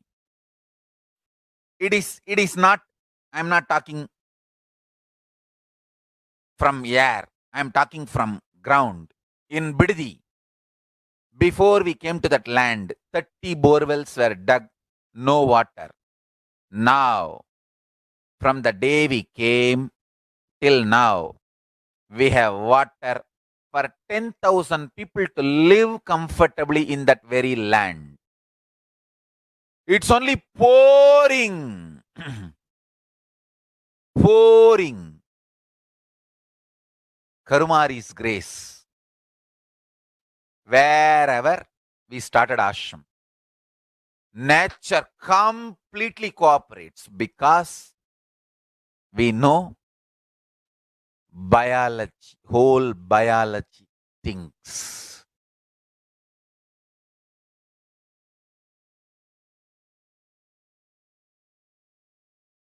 If you are having bitter relationships in your life, just start drinking bitter neem juice every morning. The problem will be solved.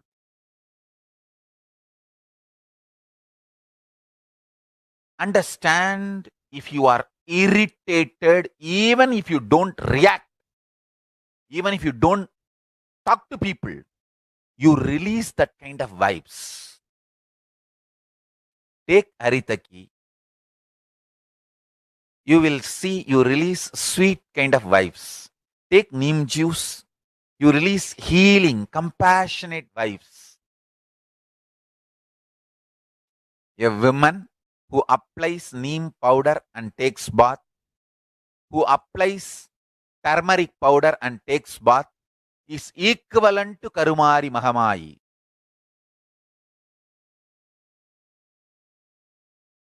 That neem paste and turmeric powder.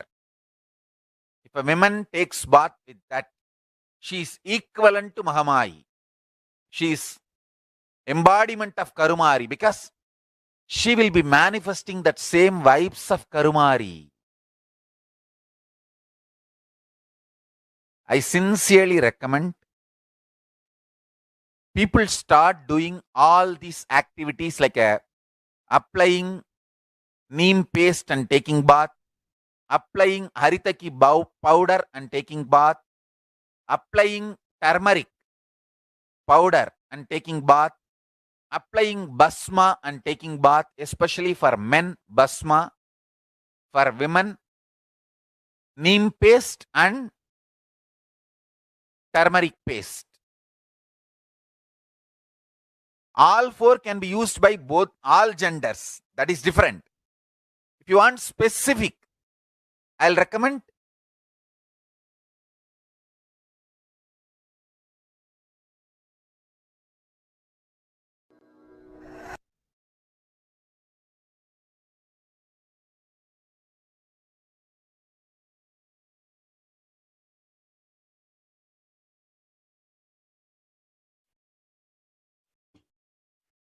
Yes, we apologize for the technical glitch.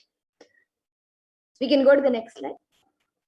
So basically in the video, Swamiji reveals how applying or taking bath with neem, haitaki, basma and turmeric helps.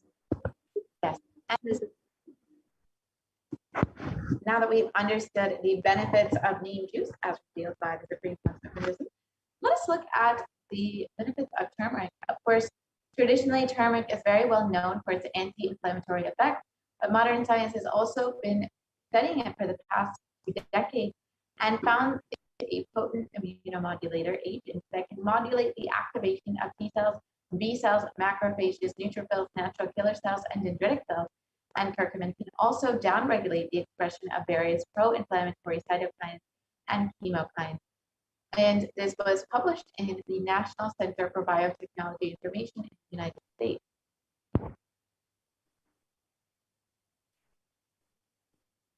And this research that turmeric can modulate the activation of various immune cells as well as enhance the body's antibody response, which essentially strengthens the immune system. And with a strengthened immunity, you will be able to stay healthy and be able to maintain an active lifestyle.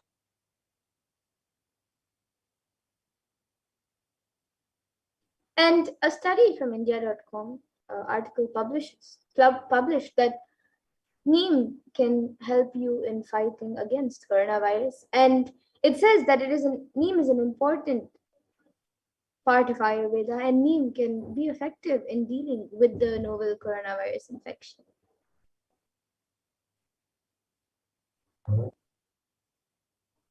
And turmeric and neem are also effective against coronavirus, according to a KPMU study. And now let us see the fifth step, which is with complete mind, applying banana peel and onions on your heels before going to sleep. So you go ahead and put onion in the heel and put a sock around this, and it's a very simple way of just detoxifying your entire body. You can do the same with the banana peel. Just wrap it around your heel, and you can put a sock over this and go to sleep like this, and this will completely detoxify your body and of course protect you from COVID-19 as Devi Parasakti has revealed. And Medical Daily has also published an article on the detoxifying effects of onion, and it states that onions contain a high amount of sulfur compounds, which not only give onions their recognizable smell, but also they are powerful detoxifying agents.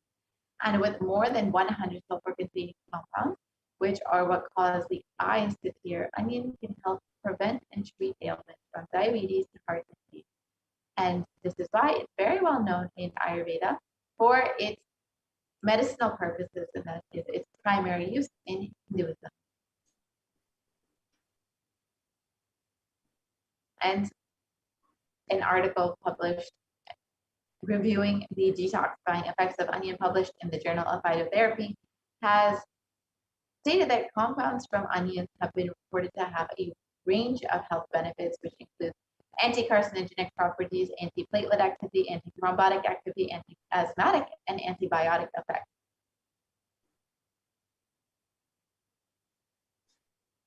So now let us look at the sixth step, which is being in this place, in an unclutched state, filled with eternal bliss.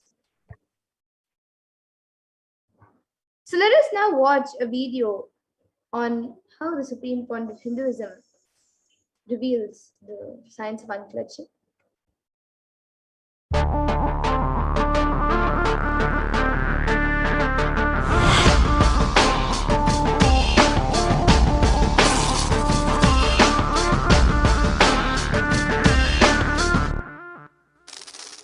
The brain is the organ which controls our whole physical being. Once our brain has been imbalanced, it will then transmit that imbalance throughout the whole body. Thought forms are pure energy that have the ability to influence people and everyday events in life. According to science, our brains generate an electromagnetic field which may be measured by such instruments as an encephalograph. This electromagnetic field is generated by the brain every time we think, and as our mind is never still, we may be compared to perpetual power generators. Fear produces nervous disorders. Anger produces headaches and violence. Confused thoughts produce congestion and ill health. Depression causes cancer, tumors, mental diseases, and lowering of the immune system, causing death through own willpower. Our thoughts generate intricate energy patterns which can be detected by sensitive equipment and seen by clairvoyant individuals. These energy patterns are known as thought forms. Surprisingly, thought forms are shaped by the thoughts themselves. Each of us creates hundreds of thought forms every hour and release them into the environment. Although we cannot see them, the thought forms have as real an existence as any other form of energy.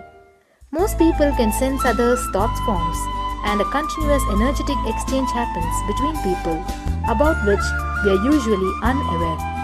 This also explains why we sometimes take a sudden liking or dislike to a certain person directly on meeting them. We just catch their vibes. Unclutching is a guide for equanimity and enlightenment. Thoughts are like bubbles in a fish tank. Just as bubbles in a fish tank rise from the bottom, our thoughts also rise in the same manner. When one bubble comes and reaches the surface of the water, the next bubble starts and the third bubble starts.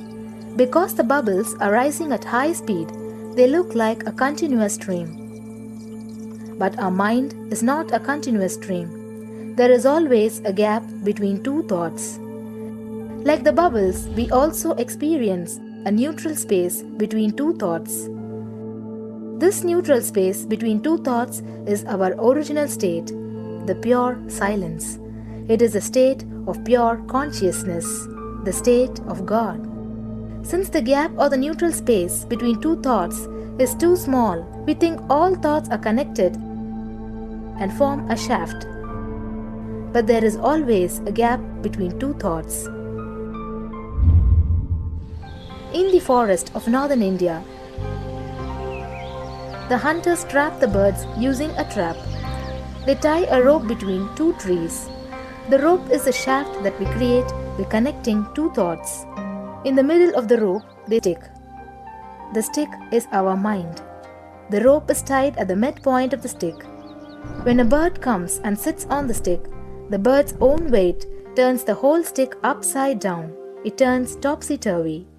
The moment it turns upside down and loses its sense of balance, it feels totally shaken and tightens its grip on the stick. It simply holds onto the stick as if its life depends on it. Similarly, we connect thoughts and form a shaft out of it and live in the fear that if we drop our mind, we might be lost. We might lose our identity. Because it is hanging upside down, it thinks, if I unclutch from this stick, I will fall and die. Is similar to the fear. Start trusting that we are unconnected, unclutched, independent and illogical thoughts, we might be lost. If the bird lets go and relaxes, it may flutter to balance for a moment or two. When it leaves the stick, maybe for a few seconds it will fall, but then it will adjust itself and start flying.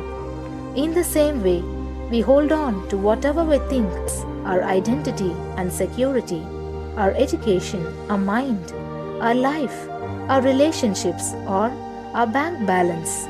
Ultimately comes to remove the stick that is our identity.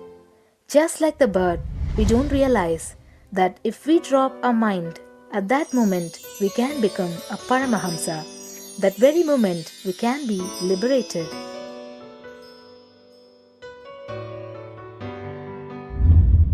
In Mundaka Upanishad, there is a story which explains, there is a huge tall tree, and in the tallest branch of the tree, there is a golden bird sitting unclutched from everything in bliss, like Dakshinamurti. In the lower level branch, there is a small bird which jumps from here and there to various branches eating fruits. When it eats a bitter fruit, it feels bad. Whenever she eats the bitter fruit, she sees the bird which is looking above silently like Dakshinamurti and feels why I should not be like that bird. But unfortunately, when the same bird, when it eats tasty fruit, it forgets the bird sitting above it. In the same way, she keeps battling between branches, eating bitter and tasty fruits again and again. One day, as a small bird flies up higher, and as it reaches near the golden bird, it realized that he and she are the same. There is no difference between them both and realizes her original state. The small bird realizes that she also can be in the same state of the golden bird and become a Paramahamsa. This moment, trust yourself. Don't bother about losing your identity. Just trust yourself and let go of your identity. You will immediately become a Paramahamsa and be liberated. All you need to do is to trust that you're unclutched. Dropping the conclusions you can't be transformed is unclutching.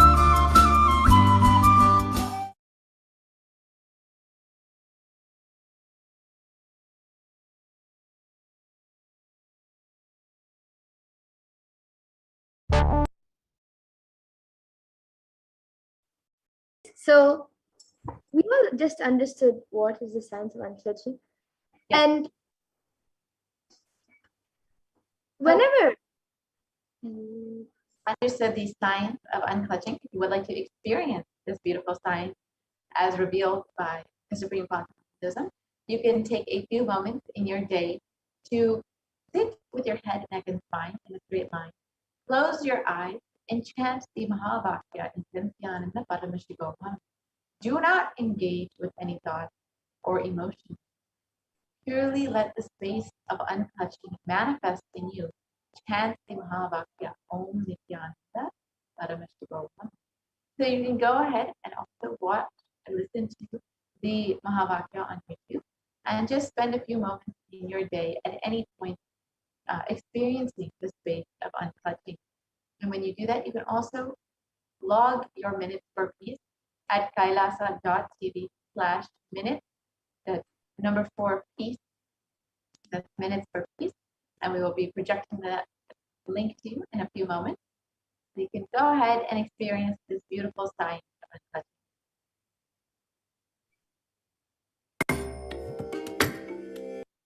Protected with this beautiful science as revealed by the Supreme Concept. so now let us see the seventh step, the seventh method, which is to do the ajapa japa of the cosmic sound Shiva, Shiva, Shiva. And a study conducted by the U.S. National Library of Medicine on the benefits of chanting clearly shows that ajapa chanting has a direct and positive benefit for the physical health and mental well-being.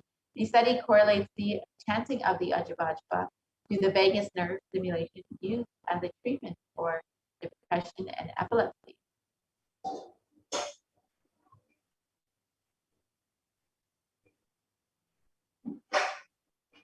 So here you can see the study results.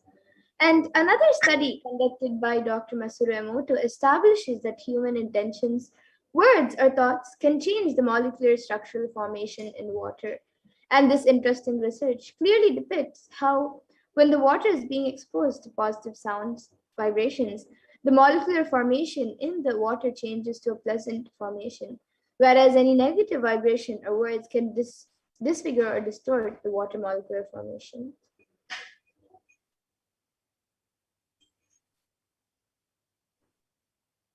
And here you can see the pictorial depictions of how the water molecular formations respond to different words that are being uttered. So you can see compassion, thank you, wisdom, how beautiful the water molecular formation is. And compare that to negative sounds or vibrations like heavy metal music or words like I will kill you in your pool, where the water becomes disintegrated, disformed, and disfigured. And you can imagine what happens inside of your body, which is composed of up to 60% water, when you chant the Ajaba Ajaba, the chanting of the powerful sacred mantra.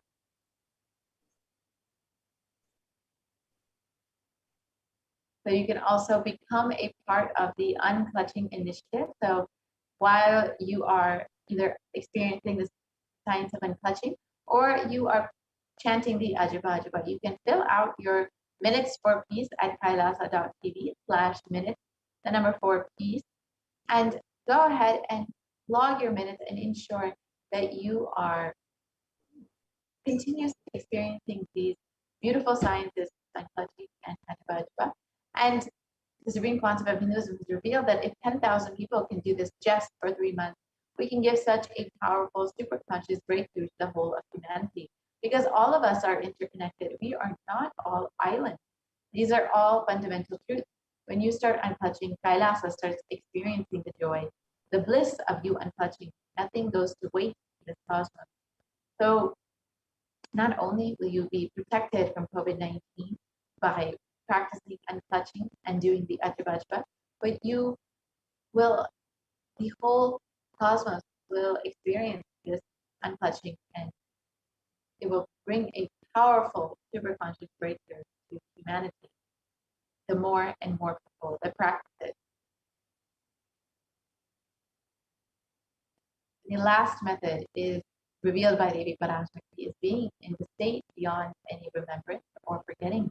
In the Arunachal Swarana that blossoms as Aham, Aham in the Ananda Swarana. So this is the last method that Devi has revealed. And beautiful way to just constantly being in that space of remembering divine, of remembering Devi, of remembering Swamiji. And in that constant space where you are beyond having to actively remember and beyond forgetting. So this alone can protect you from COVID-19. And each of these methods revealed by Devi Parashakti can protect you independently from COVID-19. So you can use any of these to make sure that you are staying safe during this time and that you and your family are protected. One of the ways that Devi Parashakti has revealed that you can protect yourself from COVID-19 is by praying Devi Parashakti and meditating upon her. And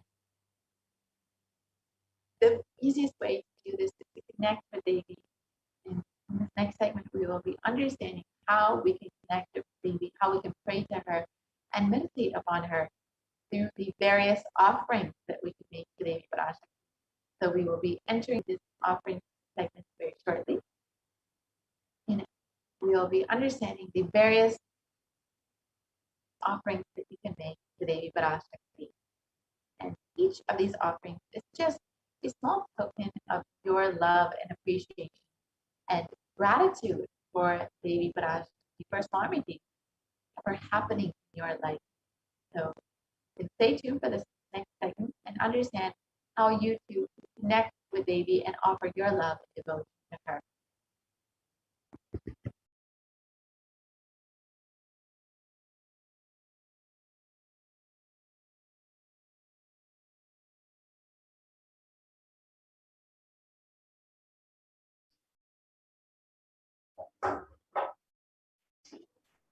Nithyananda.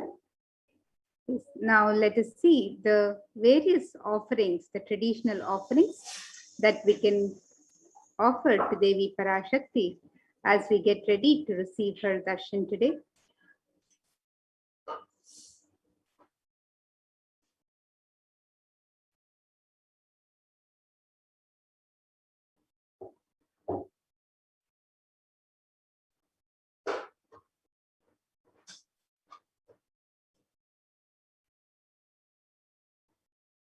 And the tradition of offering to the divine in the Vedic tradition is a gift of pure love, devotion, and oneness to the divine.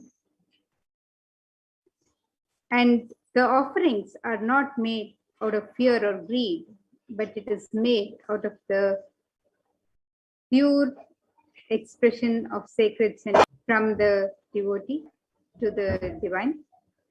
And when an avatar lands, the offerings are purely a part of the grand Leela played out for the purpose of enlightenment.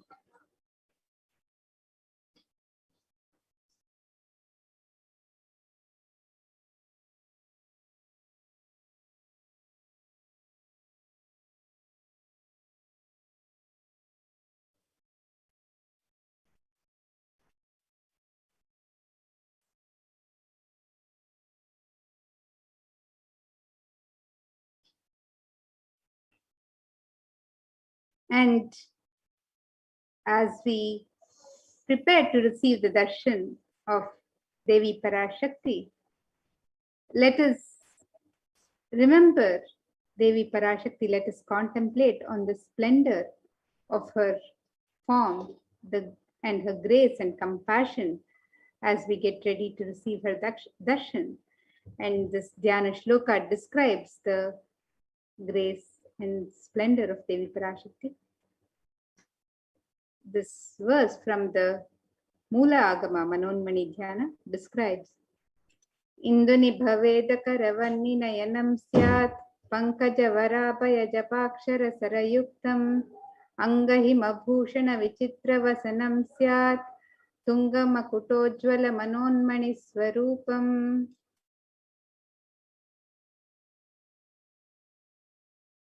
And the Dhyana Shloka for this verse, it says, the moon-like face holding the Veda books on hand, with lotus flower gracing and blessing hands, and one hand with Japamala, beautifully decorated with jeweled ornaments and wonderful clothes and shining crown.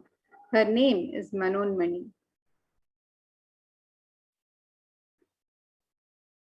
And another Dhyana Shloka on Devi Parashakti describes Dhyayet Devim Trinetram Shashinibhavadhanam Vedahastam Dadanam Savye Padmam Varadam Apare Chabhyam Chakshamalam Divyairabharanair Vibhushitatanum Brahmadibhi Pujitam Devi Meva Manonmanim Pratidinam Kamarthadatrim Shubham.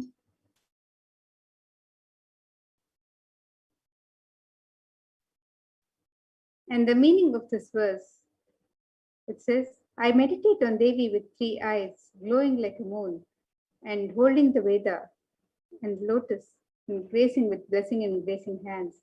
She is wearing beautiful ornaments. She is worshipped by Brahma and other many gods and showers auspicious boons for all actions every day.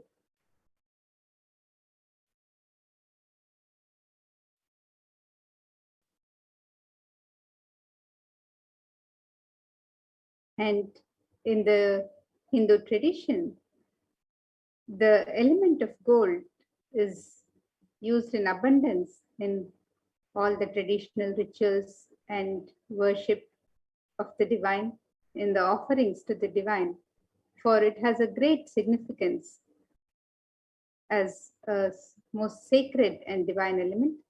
So let us see this verse from the Atharva Veda, which describes the significance of the divine element of gold. This verse says, Tredhajitam janmanedam hiranyam agnerekam priyatamam babhuva somasyaikyam insitasya parapatata apamekam veda samreta ahutatte hirashe. The translation for this verse, triply born by birth is this gold, from the atoms of Agni is one. It becomes dearest to Agni. One fell away from the Soma when it was hurt. One they call the seed of virtuous and powerful Apa, the watery molecules. Let that triple gold be for your long life. Gold is a divine element in the Hindu tradition. It purifies anything it touches. It is an element of great spiritual significance and spiritual power of healing and enlightening. The vibration of gold has the power to infuse sattva energy and positive thought currents in anyone who wears it and in anyone who sees or operates in its vicinity.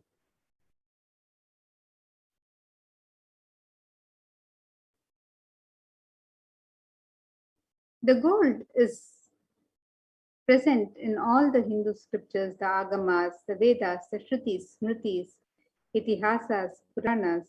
In all the Hindu scriptures, it is abundantly displayed that gold is the most auspicious and purest metal which purifies our being.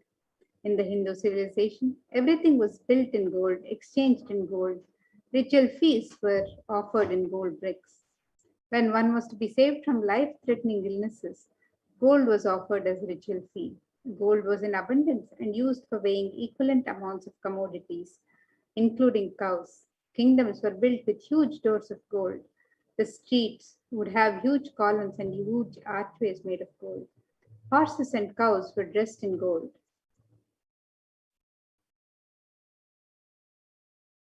The Hindu civilization thrived on the banks of rivers of gold. The Indus River was called Hiranmaya, the river of gold in Rigveda. The river Saraswati was called Hiranyavartini in Atharva Veda. The gold is the supreme element for offering gifts to the ones you love and revere. Temples are constructed and paved in gold. Deities are made in gold and decked and adorned in gold, because it preserves the enlightenment energy for thousands of years and it lasts forever.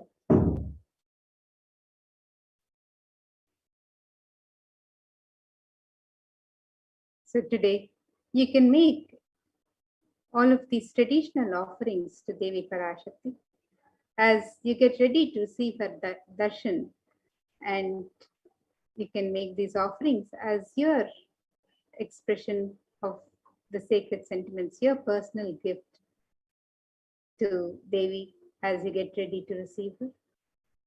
And just as in every temple in the Vedic tradition, we have the hundi in every temple where devotees can offer any token of gratitude that they wish to offer. We also have the e-hundi offerings where you can offer any token, any kanika that you would like to offer in multiple currencies and in any amount that you wish to. And Devi Parashakti is known as the one who is fond of true devotion. And this verse describes Devi's love for true devotion. It says, Bhakti Priya Bhakti Kamya Bhakti Vashya Bhayapaha Shambhavi Sharadharadhya Sharvani Sharmadaini. The translation for this verse says, Devi is fond of true devotion and is realized through true devotion. She can be won over through true devotion. She removes all fear. If there is any fear in the minds of devotees, Devi is sure to remove that fear. It is stated that Devi likes to be worshipped in autumn. Here, it is meant the autumn of our lives when our thoughts turn more and more inwards. The role of the divine is known and understood clearly. The need for Devi worship then becomes stronger. Shambhavi is the consort of Shambhu, who is Lord Shiva. Sharada Radhya is the one who is worshipped by Devi Sharada herself, Devi Saraswati. Sharvani is the wife of Lord Shiva. The Linga Purana says Lord Shiva is called Lord Sharva in his earth form.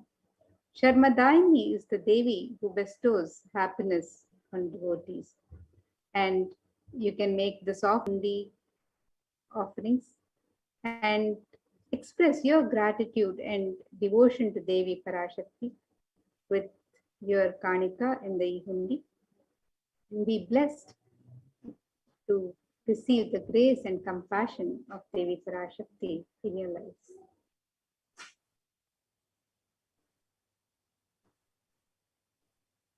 Next offering is the Sankalpa Chanting, the offering of your conscious resolution. So before you start any endeavor or before anything you want to manifest in your life, you always want to make sure you set a conscious resolution, an intention for exactly what it is you want to manifest. And whenever you offer this to the feet of Devi Parashakti, Swamiji, you will be blessed with the overflowing energy of Devi and Swamiji to manifest exactly what it is you want.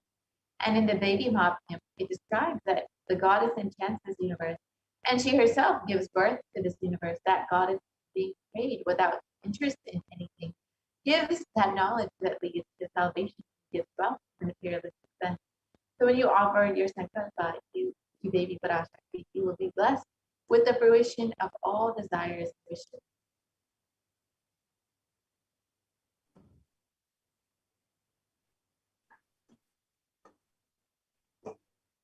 The next offering to Devi Parashakti is the offering of the Sahasranama Swarnakasi. And Devi is described in the Lalita Sahasranama as Nama Parayana Prita, she who likes repetition of her various names. And you can make this offering of the Sahasranama Swarna Kasu, the offering of the pure gold coin inscribed with one of the 1008 sacred names of Devi Parashakti. And this offering is a special and unique archana offered to the Mahameru of Devi Parashakti. So you can make this offering in any of 3 different denominations, and you can offer any number of gold coins as you would like to offer. And this offering blesses the devotee with imbibing the divine qualities of Devi Parashakti herself, the Ananta Kalyana Gunas as described in her 1008 names. The devotee is blessed to imbibe these very divine qualities of Devi Parashakti herself. So you can make this offering of the Sahasranama Swarnakas on the website www.kailasamailer.com/sevas.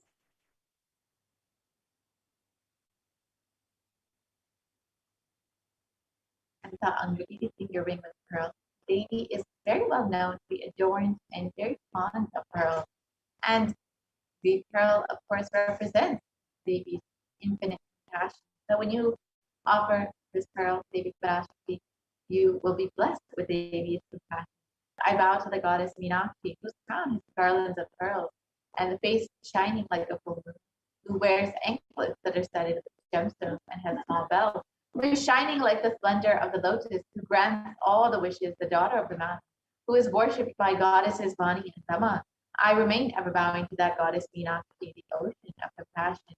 When you offer this finger ring with a pearl, you will be blessed with Devi's infinite compassion and grace in all of your business endeavors.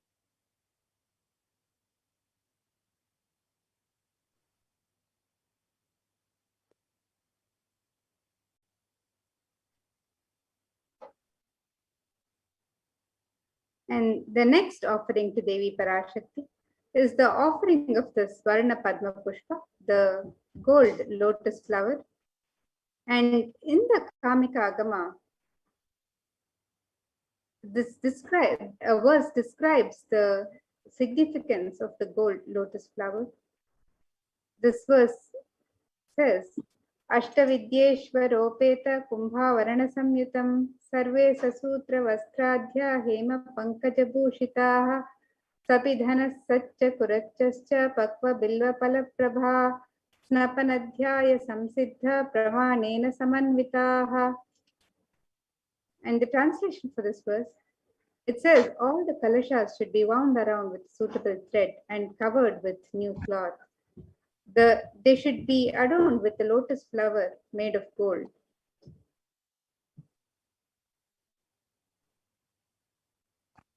And there are hundreds of scriptural references for using the lotus in the worship of Paramashiva in the Hindu tradition. Almost everything in the worship of the ultimate involving the consecration of deities of worship or meditating on the mudras and asanas used during worship involves the lotus flower, the lotus leaf, the lotus pericar, the lotus petals. The lotus is a divine flower in the Hindu tradition. The Shakti of Paramashiva is also called a lotus. The base of the Paramashiva Linga is the lotus. The disciple of Paramashiva is also considered a lotus, the one who's about to bloom. So you can offer the gold lotus in any of 3 different sizes that you wish to offer, and be blessed to have the state, space, powers, and being of Devi Parashakti in your inner space amidst any and every adverse situations in life.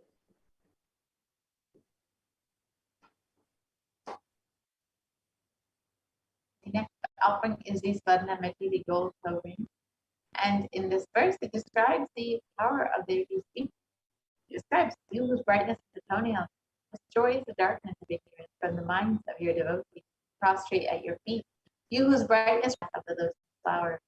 When you offer you can see that the power of Devi's very toenails have the power to destroy the darkness of ignorance in the minds of the devotees. So when you offer this Swarnamati at the feet of Devi Parashakti, you will reap all the ignorance your life will be removed, and you will be blessed by Devi Parashakti even in the most difficult aspects of your life.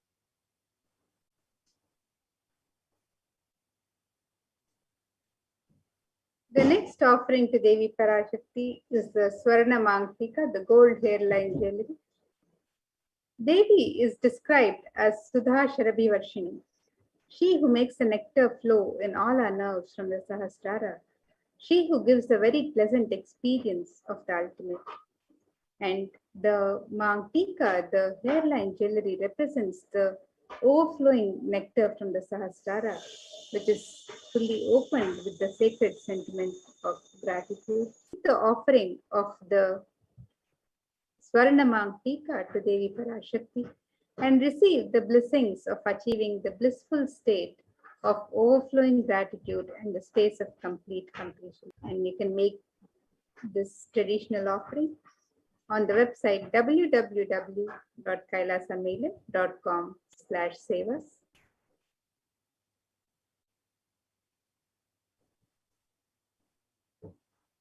The next offering is the Pratiksha Pada Puja, the offering of gratitude to the sacred feet of Swamiji, who is manifesting Devi Parashakti for each and every one of us. And in the Saundarya Lahari, it describes that the nails of Devi have been sharpened by constantly being touched by the crowns of the celestial beings who always prostrate before Devi, and Tamogana is darkness.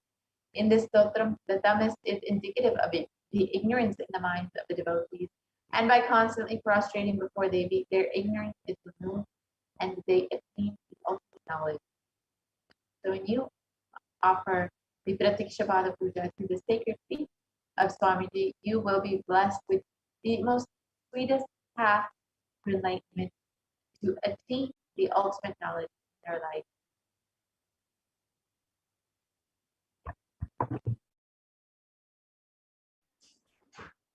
And the next offering to Devi Parashakti is the offering of the Vastra Seva.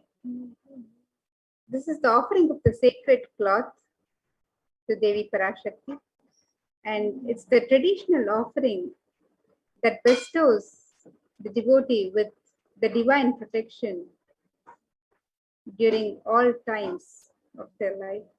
So you can offer the Vastra Seva, the offering of the sacred cloth, and be blessed with all the auspiciousness and blessings of Devi Parashakti and the Nijavatara, the Supreme Pontiff of Hinduism, Jagadguru Mahasannidhanam, His Divine Holiness Bhagavan Sri Nithyananda Paramashivam.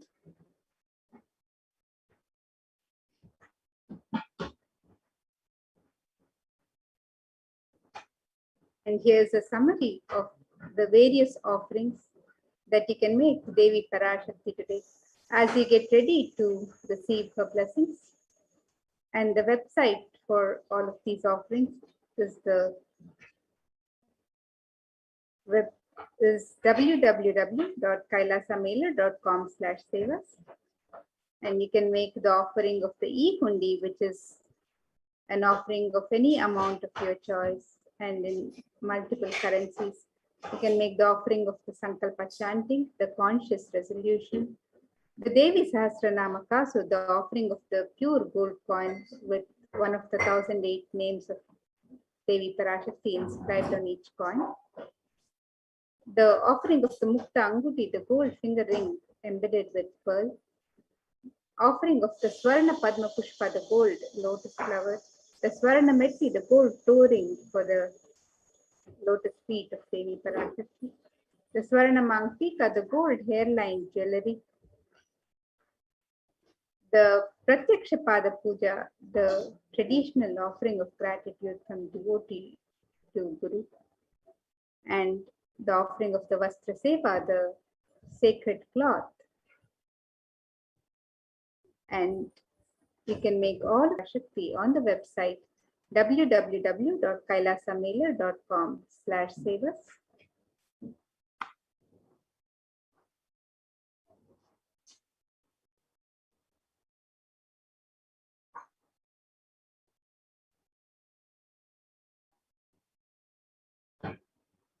So here you see the website.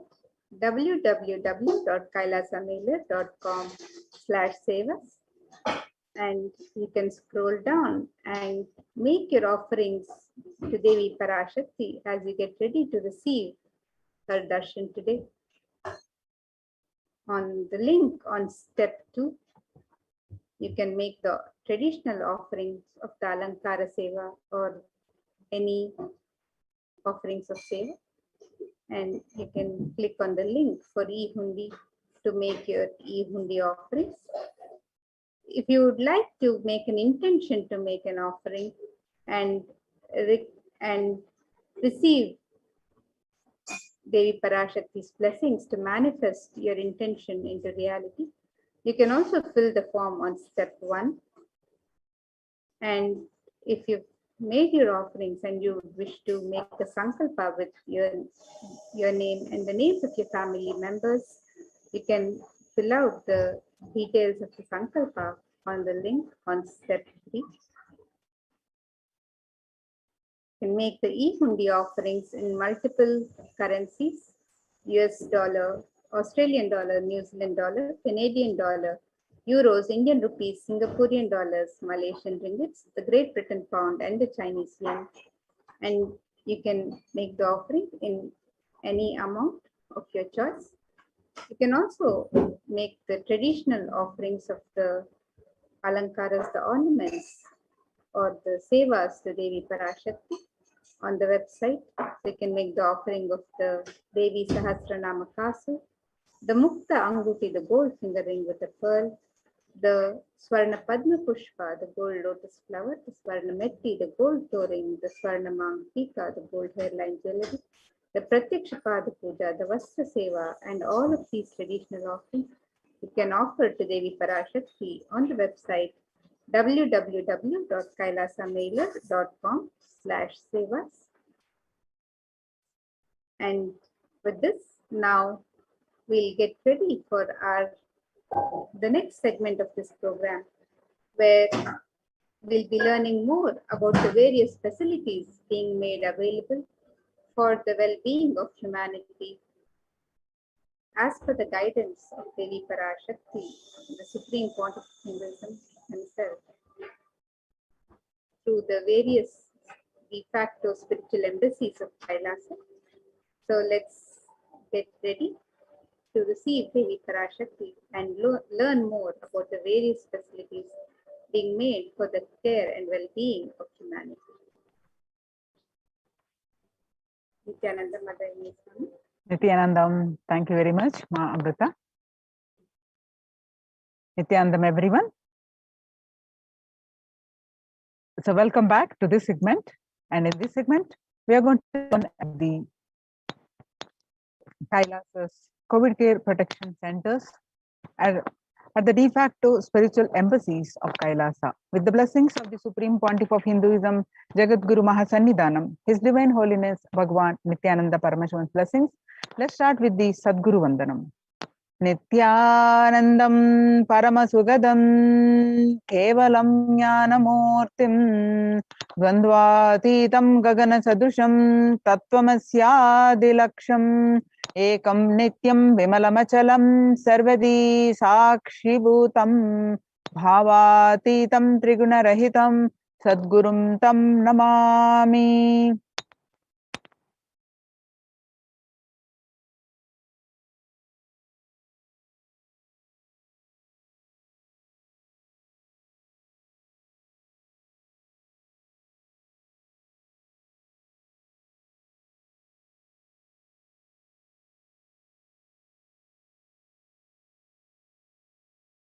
So what we learn from this segment today concerning statistics on mental health and global peace across the world due to the COVID-19 pandemic.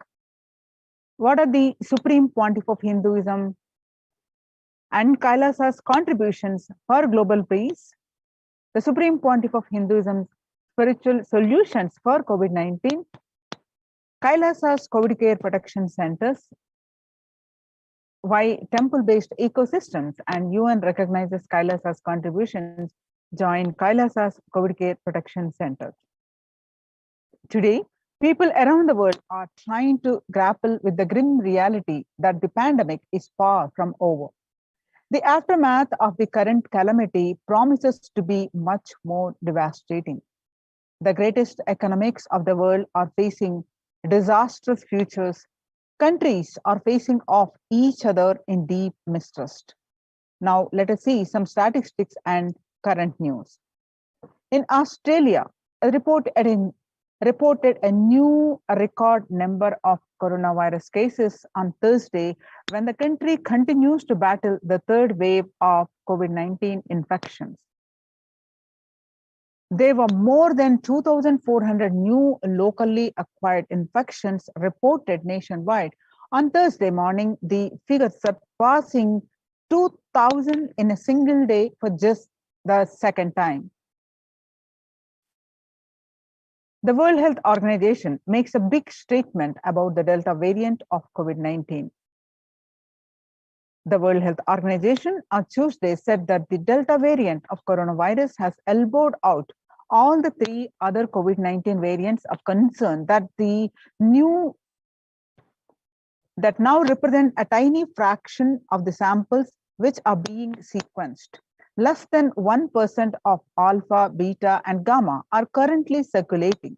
It's really predominantly Delta around the world, said the World Health Organization's technical lead on COVID-19, Maria Varkarkove.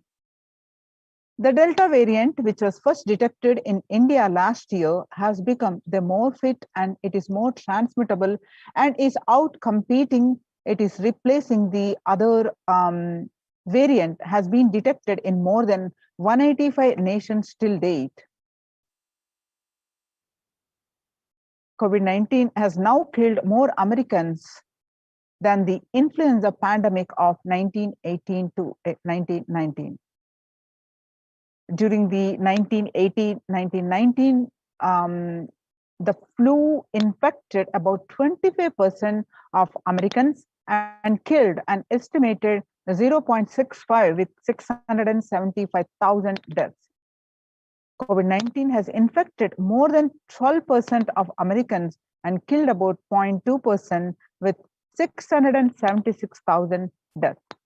Now that the US death toll from COVID-19 has surpassed 676,000, the coronavirus pandemic has killed more Americans than the 1918-19 influenza pandemic did.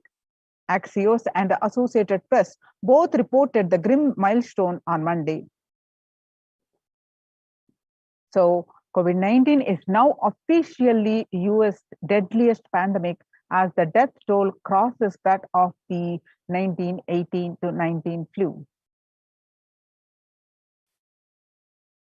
People infected with alpha variant exhales 100 times more virus into the air than original COVID strain. According to a study, the University of Maryland researchers suggested that the need for better ventilation and tight-fitting masks, in addition to widespread vaccination, to help stop spread of the virus. The findings showed that the amount of virus in the air coming from alpha variant infections was much more, 18 times than could be explained by the increased amounts of virus in the nasal swabs and saliva. These major increases in the airborne virus from alpha infection occurred before the Delta variant arrived and indicate that the virus is evolving to be better at traveling through the air. 6 feet distance may not be enough to prevent viral transmission indoors. According to a study in Washington, physical distancing of 2 meters, about 6.5 feet, may not be enough to sufficiently prevent transmission of virus carrying airborne aerosols indoor, according to a study.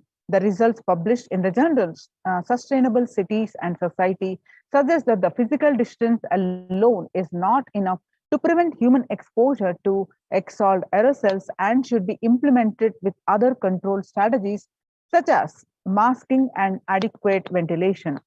The researchers examined 3 factors: the amount and rate of air ventilated through a space, the indoor airflow pattern associated with the different ventilation strategies, and aerosol emission mode of breathing versus talking. COVID-19 Delta variant still most concerning, says the World Health Organization's expert. Even with the emergence of the new COVID-19 variant, the Delta strain remains the top concern globally, appearing to outcompete others. A senior official with the World Health Organization said recently. I think the Delta variant for me is the one that is most concerning because of the increased transmittability, said Dr. Maria Van Kankove, the agency's technical lead for COVID-19, speaking during an online question and answer session. Is doubly transmittable compared to the ancestor strain, which means that it can spread to more people. COVID-19 pandemic is nowhere under control in the US, says the chief medical advisor, Anthony Fauci. He said, right now we are still in pandemic mode because we have 150,000 new infections a day. That's not even modestly in good control. In an interview with Axios, the US has reported 40 million cases of COVID-19 since the outbreak of the virus, with over 4 million infections adding up in the past few weeks. The increase in COVID cases comes as the US administration earlier this month announced that it is planning to provide booster shots as the Delta variant has become dominant in the nation and is wreaking havoc. The surge in Delta variant is driven by the low vaccination coverage in many communities across the US, according to the US Center for Disease Control and Prevention. In a country of our size, you cannot be hanging around and having 100,000 infections a day. You have got to get well before 10,000 before you start feeling comfortable, Mr. Fauci added. COVID-19 made the world less peaceful.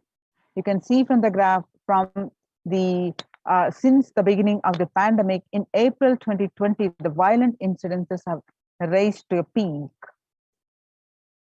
The younger adults are more likely to report symptoms of anxiety and or depressive disorder during the COVID-19 pandemic. The ages 18 to 24 got affected 56.2%, and ages 25 to 49, 48.9%, and ages 50 to 64, about 39.1%, and ages 65, about 29.3%.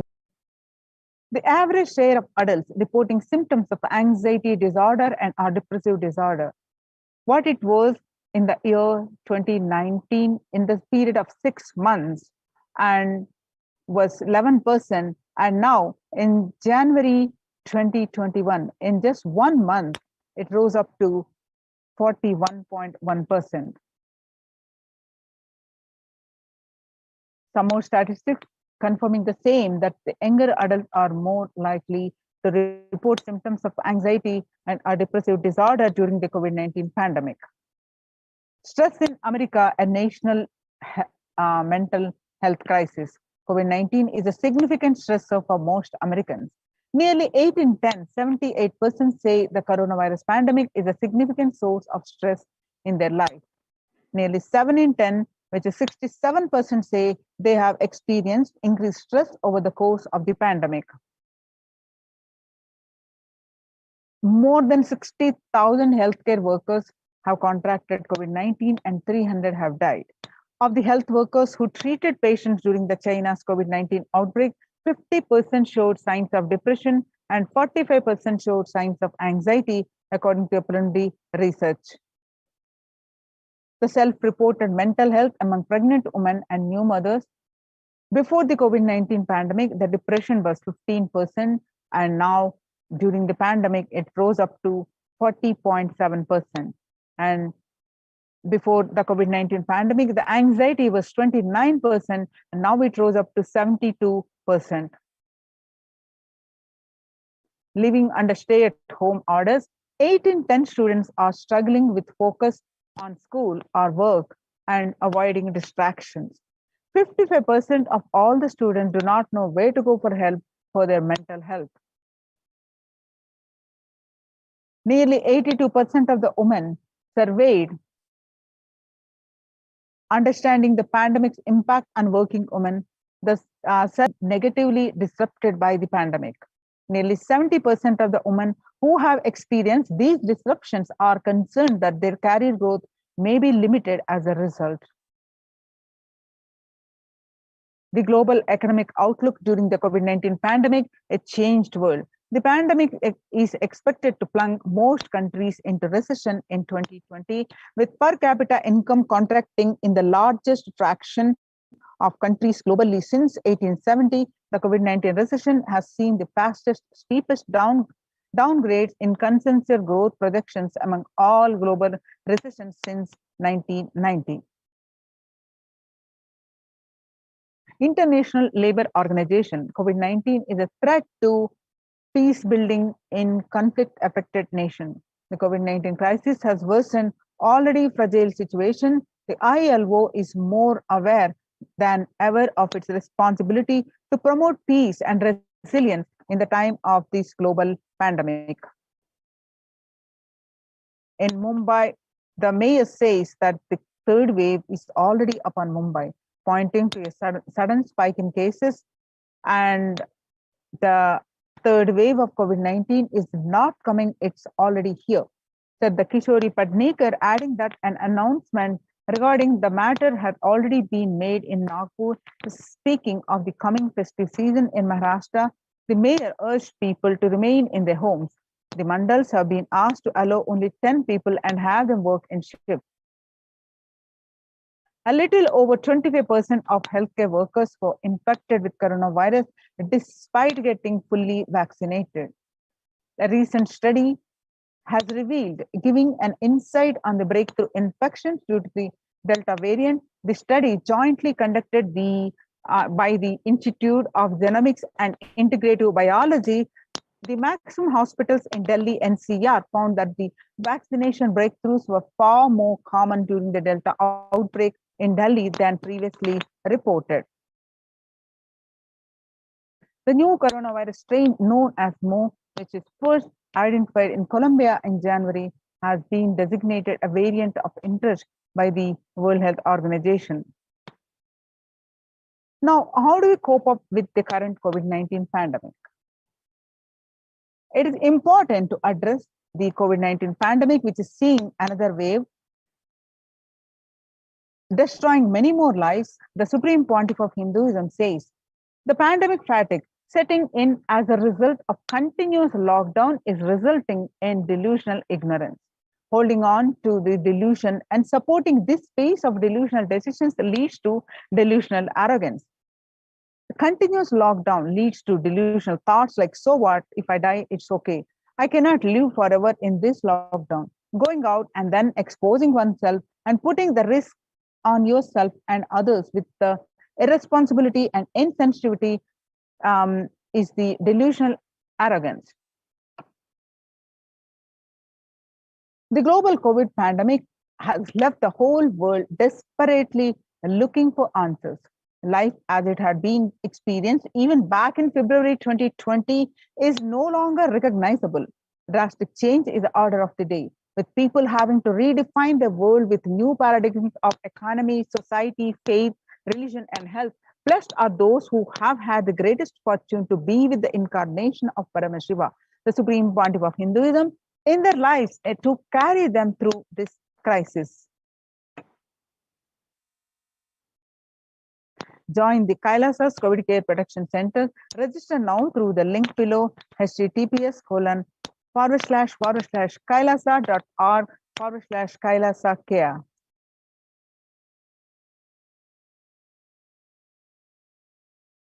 Making peace with the nature is possible if you start now. Even amid the pandemic, 2021 can go down as the year we made peace with the nature to set the planet to healing. Now let's watch a small clip.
The World Health Organization Health and Peace Initiative.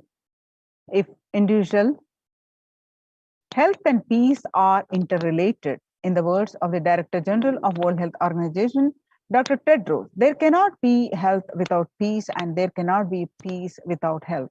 If individuals and groups enjoy equitable access to health services, fulfilling their rights to physical and mental health, and health actors design neutral health interventions that promote trust and dialogue, and communities are empowered to cope with violent conflict, then health coverage is more universal.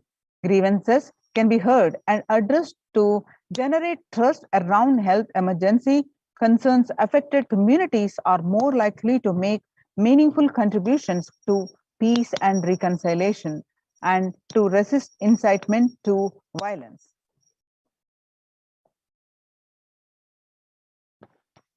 Amid COVID, we need enhanced international coordination to build peace. Tackling the pandemic and building the resilience in fragile states require concerted international action at local, national, and global events. As the humanitarian and economic toll of the COVID-19 pandemic continues to grow, so does the risk that this crisis will fuel new conflicts around the world while stemming prospects for resolving ongoing ones. Stronger health systems and universal health coverage must be a priority. For the first time since 1945, the entire world is confronted by a common threat, regardless of nationality, ethnicity, or faith.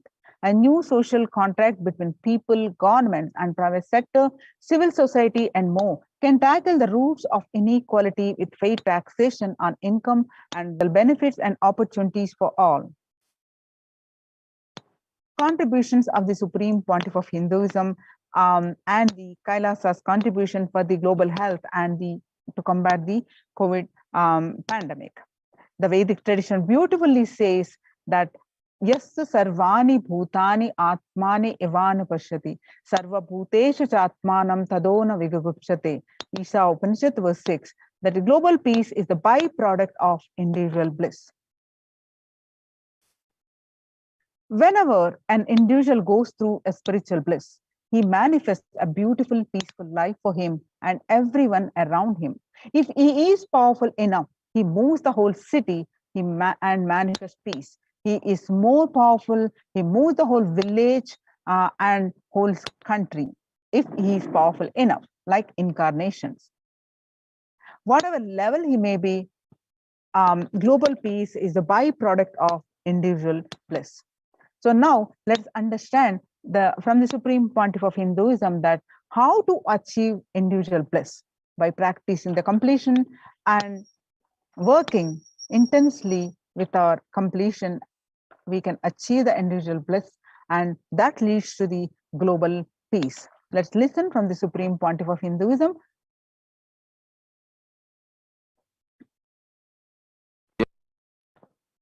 More deeper space you go inside you,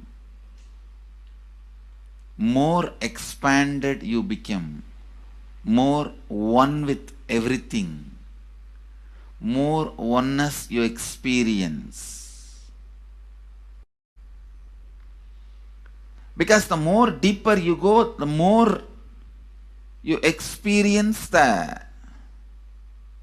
unified field of consciousness. Various words are used.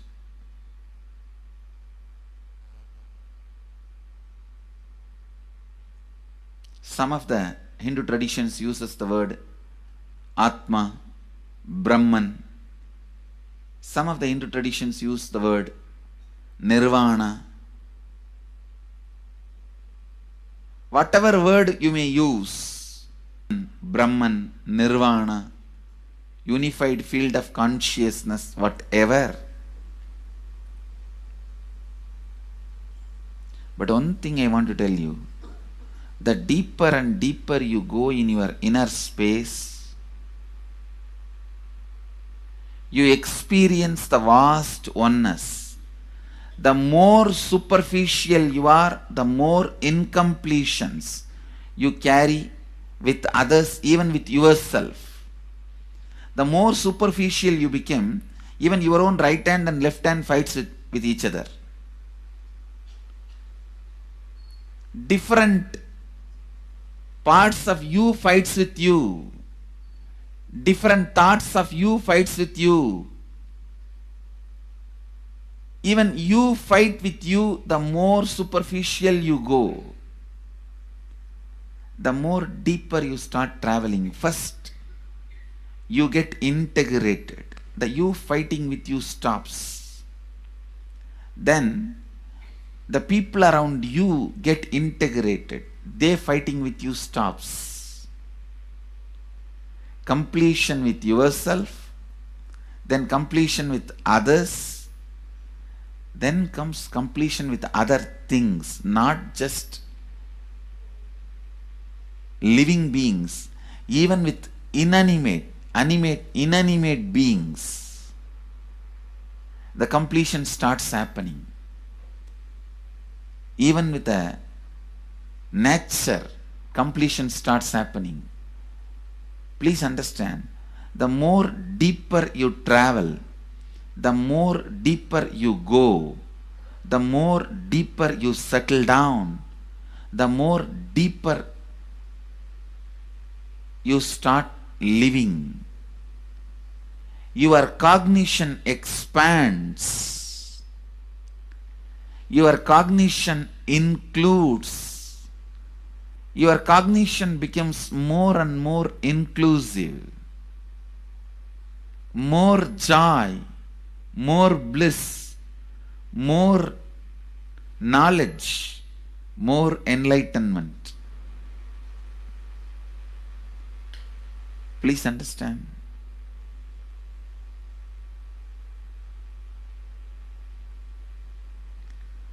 The more and more completion happens in you, you will see everyone around you feels complete with you. That is why I am saying, whether they have body or they are disembodied, in the deepest corners of your being, deepermost layers of your being, deepest parts of your being, you experience such powerful awareness, such joy.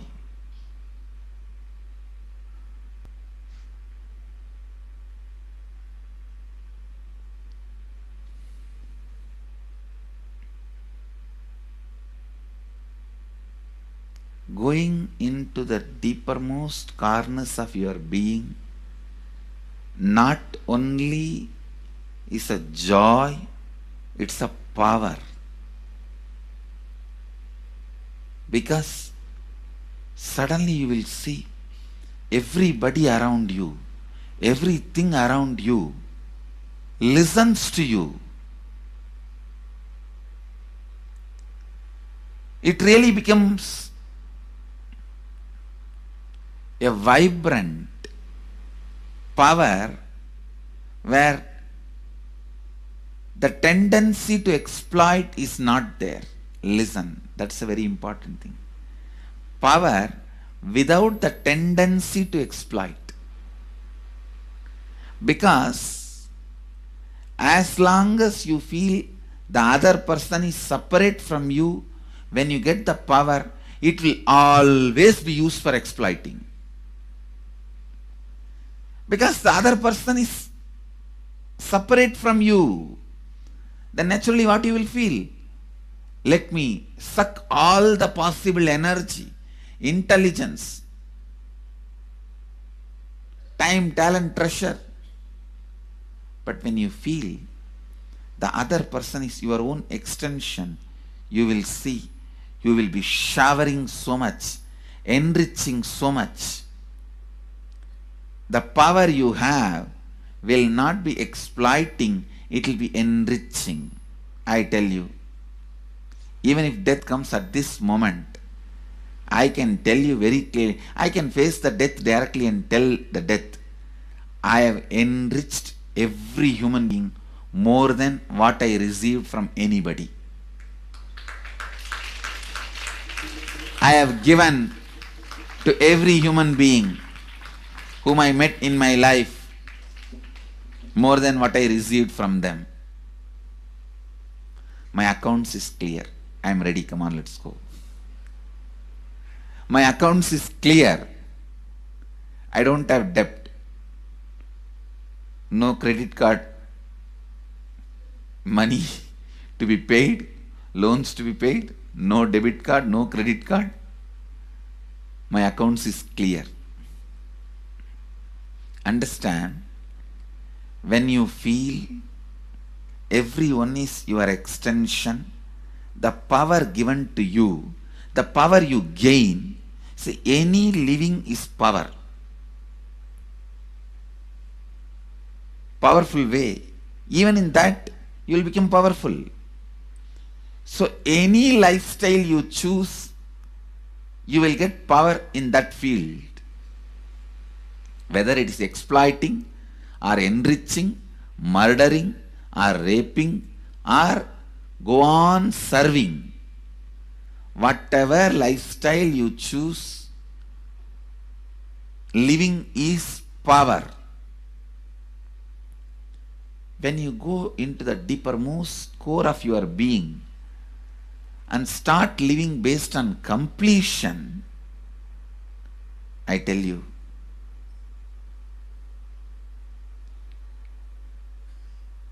the first power you will experience is everything around you listens to you. That power will simply make you enrich everyone. The best power you can have through living is power of enriching. Whatever you do, as I said, whether you live the life of enriching or exploiting, you will become powerful. I tell you, the power of exploiting brings more and more conflict within and without, and those conflicts naturally bring suffering. And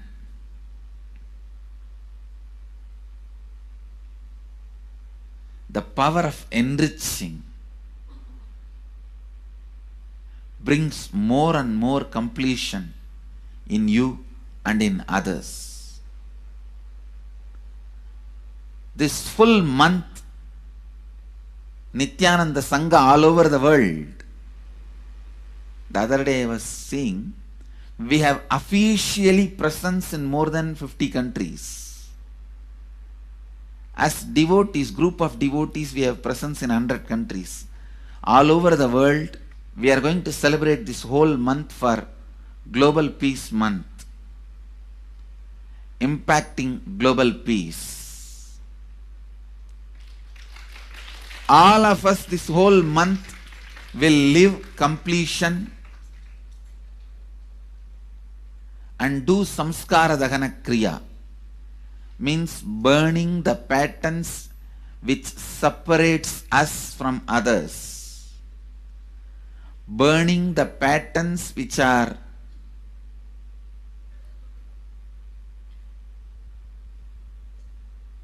constantly keeping us in a superficial level. All over the world, we will be doing samskara dahana kriya, burning our patterns and leading us to more and more completion. And we also have special 3 Nitya Dhyana Yoga program teaching people science of completion and facilitating samskara dahana kriya. This month, 20th, 21st and 22nd,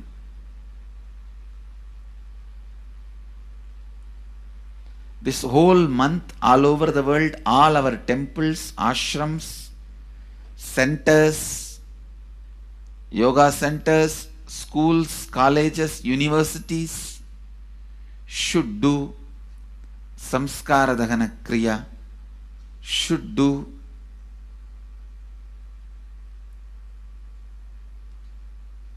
the practice of burning all the incompletions and patterns which leads to conflicts, bringing more and more peace inside us and outside us, spreading peace. This whole month, let's impact global peace. Let us really contribute to the global peace, not just talking about it. Let's do it. Let's do it. Not just talking about it. Let's do it.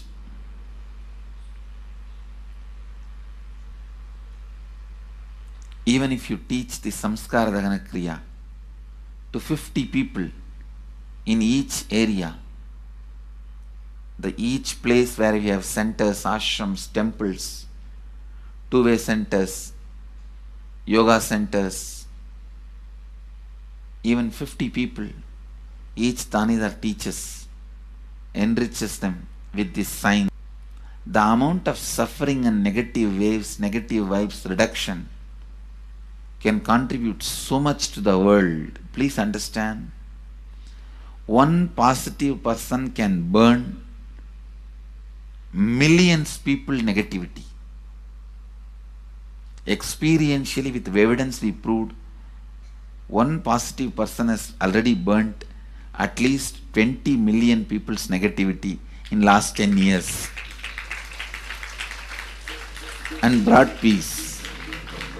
So each one of you, if you stand up as one positive being, one authentic, responsible, enriching being,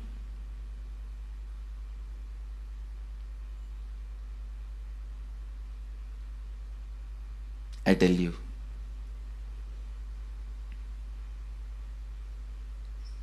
we can do so much to the world.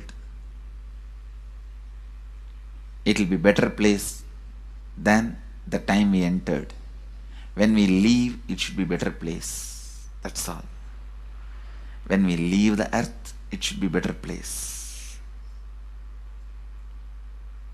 So understand, inner peace is your birthright. Go to the depths of your being. Bring more and more completion into you. Completion with others. And start living Advaita.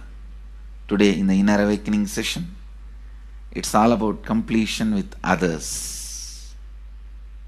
So last 6 days, literally, you worked so much, one by one by one by one by one, layer by layer by layer by layer. The completion with yourself. Now comes completion with others. Today, we are starting the science of completion with others.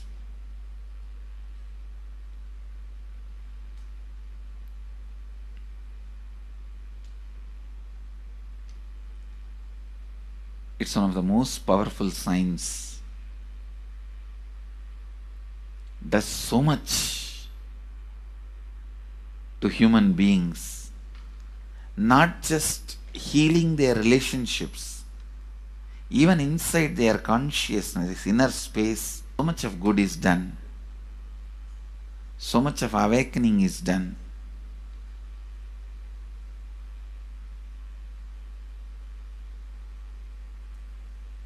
See, when you have completed with others, the kind of strength you feel is the power of Advaita.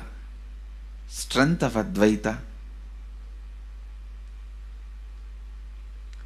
Today the Inner Awakening sessions are all about completion with others.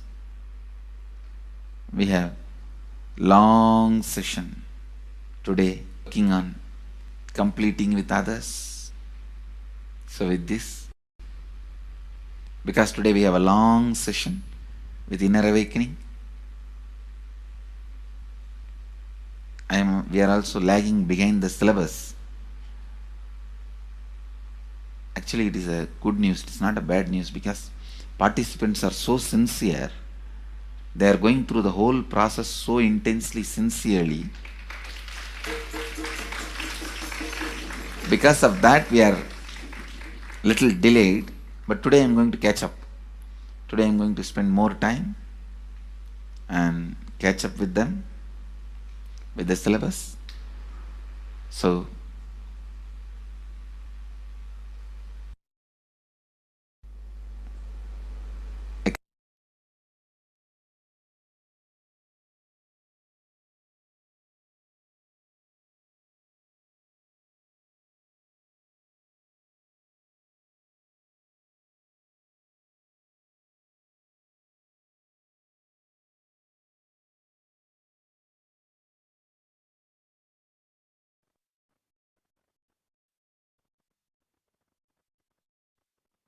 Now, let's understand the Kailasa's mission of global peace and superconsciousness breakthrough. The sovereign order of Kailasa, led by the Supreme Pontiff of Hinduism and Nithyananda order of monks, nuns, and Hindu diaspora, are working for global peace and to give a superconsciousness breakthrough to humanity. It is the Supreme Pontiff of Hinduism's mission to revive a conscious world where the global issues at the climate, economic, social, health, and humanitarian levels cease to exist from their very root, turning the problems of poverty, hunger, violence, discrimination into powerful living through the experience of oneness. The Supreme Pontiff of Hinduism has been working from the very grassroots level to usher in an era of peace at all levels, individual, societal, national, and global. His deep insights into the workings of the human mind, body, emotions have enabled him to powerfully and directly address various social and emotional problems facing humanity today.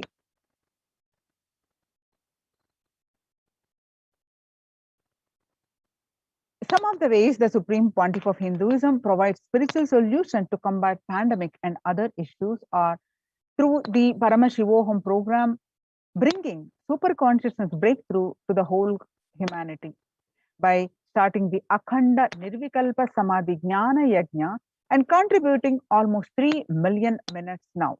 And Paramashiva Sankalpa chanting, the sacred Sanskrit mantra chanting to heal 24/7 via Zoom sessions. The spiritual healing to one and all 24/7, helping humanity to cope up with insecurity, fear, disease by empowering individuals to heal themselves, learn to cope up emotions like depression and tough situations in relationships, providing alternative solutions to worldly problems through power manifestation. Initiating thousands every day into the power manifesting superhuman capabilities in the Kailas Courtyard session, providing healthy solutions like a technique to clear the stomach from the Ayurveda solutions, which ultimately brings clarity out to the spiritual truths and give a conscious breakthrough. In the long term, establishing self-sufficient communities.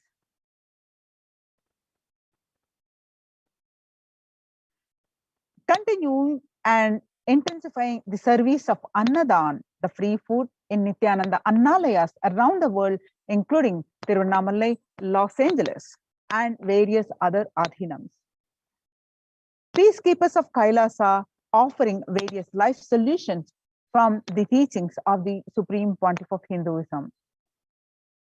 Hinduism accepts various methods for global healing. One such is Maheshwara Puja, nullifying collective negativity simply through the presence of the avatar and his order of monks. Offering Maheshwara Puja to the natural hit calamities is one of the greatest service that Supreme Pontiff of Hinduism is offering. Bhava Samadhi Darshan to raise the individual consciousness, to raise the conscious breakthrough. Devi Parashakti, Akashic reading, the cosmic revelations. The Supreme Pontiff of Hinduism, spiritual solutions for COVID-19. Society was created with the delusional ideas of too many human beings, blind spots, and the decisions made from those blind spots. It is if the visionary of a civilization or country or nation has blind spot, when he develops the vision for it, the whole civilization suffers those blind spots. Now it's time that nature, Prakriti resets itself, and many of these blind spot based visions, ideas become important components of the society. Let us celebrate God.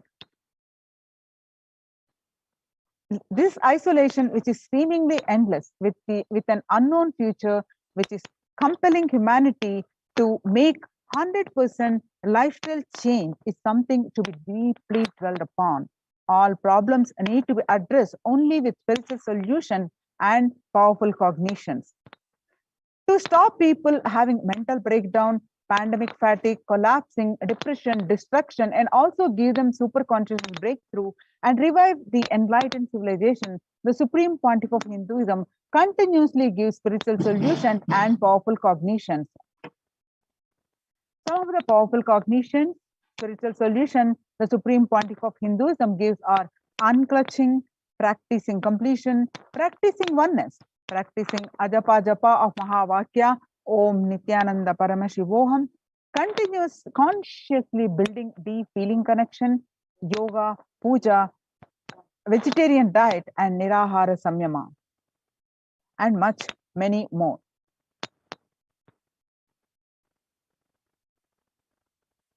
The life solutions based on the ancient Hindu tradition, the meditation and yoga techniques from the scriptures, the cognitions rooted in the highest truth, the lifestyle based on living and radiating the higher values of life, and powerful way of living and realizing one's ultimate potential form the foundation of the Supreme Pontiff of Hinduism's teachings, which by their inherent nature provide the foundation for peace on planet Earth. The Supreme Pontiff of Hinduism has launched the minutes for peace, and the total count comes out to be the minutes logged in, so comes out to be staggering 409 billion minutes for peace so far. Supreme Pontiff of Hinduism has also launched the Kumbh Mela in USA, Los Angeles since 2007, and Supreme Pontiff of Hinduism has organized a month-long peace walk during in 2009, covering 1,000 kilometers and 1,000 villages to bring together harmony from all walks of life to promote feeling connection and oneness among people. And sannyas, initiation into sannyas for thousands of devotees. Sannyas is our social responsibility. Let us save Hinduism and humanity. Supreme Pontiff of Hinduism has also revived the ancient practice of embarking on pilgrimages to set the original context of spiritual conscious breakthrough. And through the Annalayas under the Red Om, with No Hunger Project, the Kailasas de facto spiritual embassies of Kailasa worldwide, under the guidance of the Supreme Pontiff of Hinduism, has served over 5 billion organic sattvic vegetarian meals so far. Giving free food to all the citizens is the economic policy of Kailasa, deriving the reference from the Vedas and Agamas. And one of the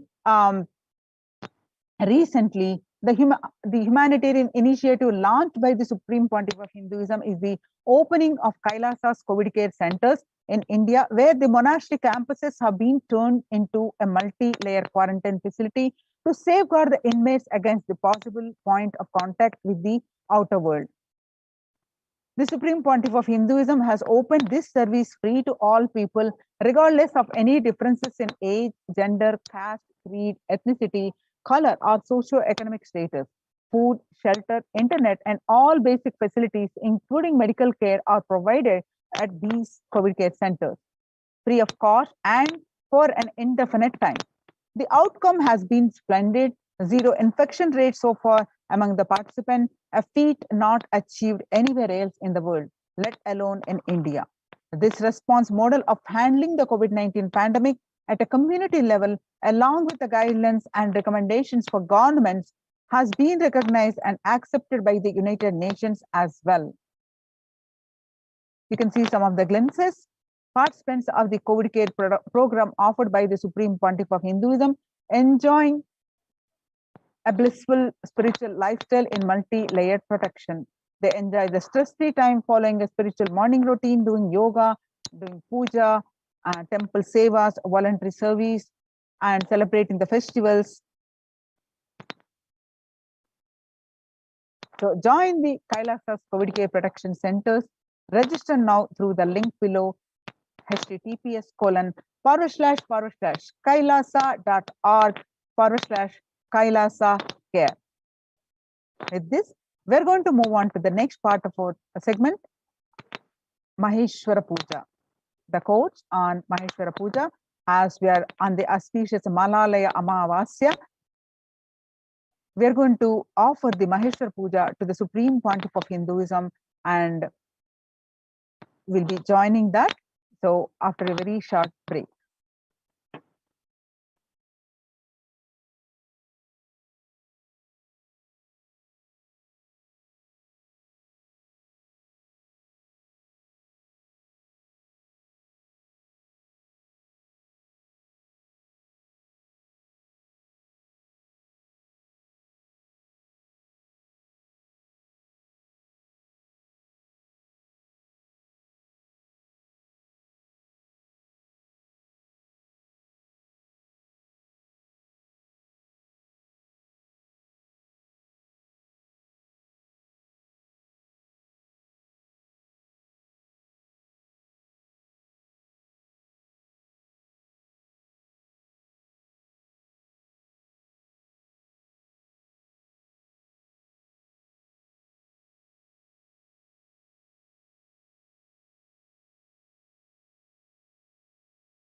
Welcome back to our next segment. We are going to learn about the Maheshwara Puja. On this auspicious Mahalaya Amavasya, let's pay our deepest respects to the Supreme Pontiff of Hinduism and start with the Sadguru Vandanam. Nithyanandam Paramashivoham Kevalam Jnanamurtim Dvandvatitam Gagana Sadusham Tattvamasya Ekam Nityam Vimalamachalam Sarvadi Sakshibhutam Bhavatitam Triguna Sadgurum Tam Namami.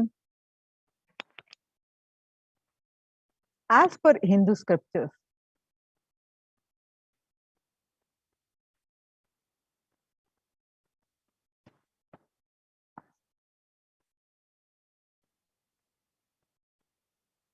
yes. So today, what powerful cognitions and conclusions we will learn during this segment. What happens to the soul after death? How do we choose our next body? What happens to the soul in case of natural death versus accident versus suicide? If someone commits suicide, does it affect the next generation? How does Maheshwara Puja help in the journey of a departed soul? So what is Maheshwara Puja? In the Vedic science of enlightenment, every being is required to complete with parents, ancestors, the Ishta Devata, the favorite deity, nature, and Guru, to awaken the feminine consciousness and to achieve enlightenment. In Hinduism, every year in every Hindu family, Shraddha is offered in the Mahalaya Pitru Paksha as a tradition to complete with ancestors.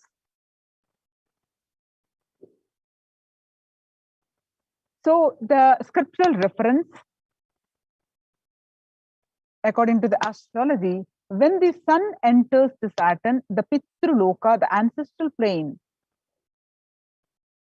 Kanyagatesh Shivitari Pitarau Yanti Vai Sutana Amavasya Dine Prapte Grahadvaram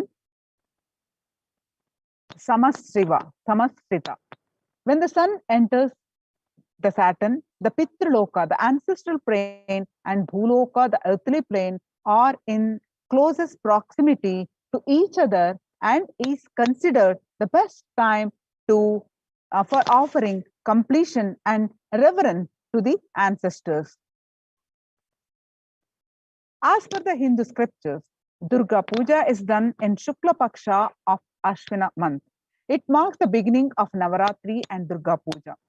Goddess Durga was invoked in Mahalaya to vanquish Mahishasur, inner demons of incompletions. It is said that the Mahalaya Amavasya morning, first ancestors are offered completion. In the evening, Devi Durga comes to earth and stays here to bless the people. Offering Maheshwara Puja is one of the oldest recorded ritual in the Vedic tradition. This is the offering of food to the Supreme Pontiff of Hinduism, Jagadguru Mahasannidhanam, His Divine Holiness Bhagwan Nithyananda Paramashivam, along with his monastic disciples. Offering food to the Supreme Pontiff of Hinduism is equal to feeding millions of hungry people. This is offered to liberate the departed soul and let them rest in peace, gifting enlightenment to their souls. Offering food to the avatar is equal to offering it to millions of people. Offering food on Maheshwara Puja day will result in multifold benefits. Offering Maheshwara Puja to remove Pitru Dosha and receive multifold benefits for loved ones or ancestors. On the auspicious occasion of Pitru Paksha, a 16-day lunar period, 16-day lunar period in Hindu calendar when Hindus pay homage to their ancestors, especially through food offerings. This period is also known as Pitru Paksha or Mahalaya Paksha. Pitru Paksha starts on this Paurnami on 20th September. It started, and now it is concluding today as Mahalaya Amavasya, 6th of October today. In Hinduism, every year, in every Hindu family, Shraddha is offered. Shraddha is annual remembrance of the ancestors, worshipping them with Shraddha. With so much Shraddha, the offering is done in the Mahalaya Pitru Paksha as a tradition to complete with the ancestors. This auspicious Mahalaya Paksha, Mahalaya Amavasya day, offering Maheshwara Puja is offering on this auspicious Mahalaya Paksha Amavasya to the Supreme Pontiff of Hinduism, Jagadguru Mahasannidhanam, His Divine Holiness Bhagavan Nithyananda Paramashivam. It has been described in Hindu scriptures that the person should worship his ancestors as a powerful technique for completion in one's life. Shraddha and Tarpanam rituals are performed to please the ancestors and bring their blessings. In Hinduism, Pitrus, our ancestors, are considered God. It has been described in Hindu scriptures that the person should worship his ancestors as a powerful technique for completion in one's life. Shraddha and Tarpanam rituals are performed to please the ancestors and bring their blessings. In Hinduism, Pitrus are considered gods. There is also an ancestral astrological reason for celebrating Pitru Paksha.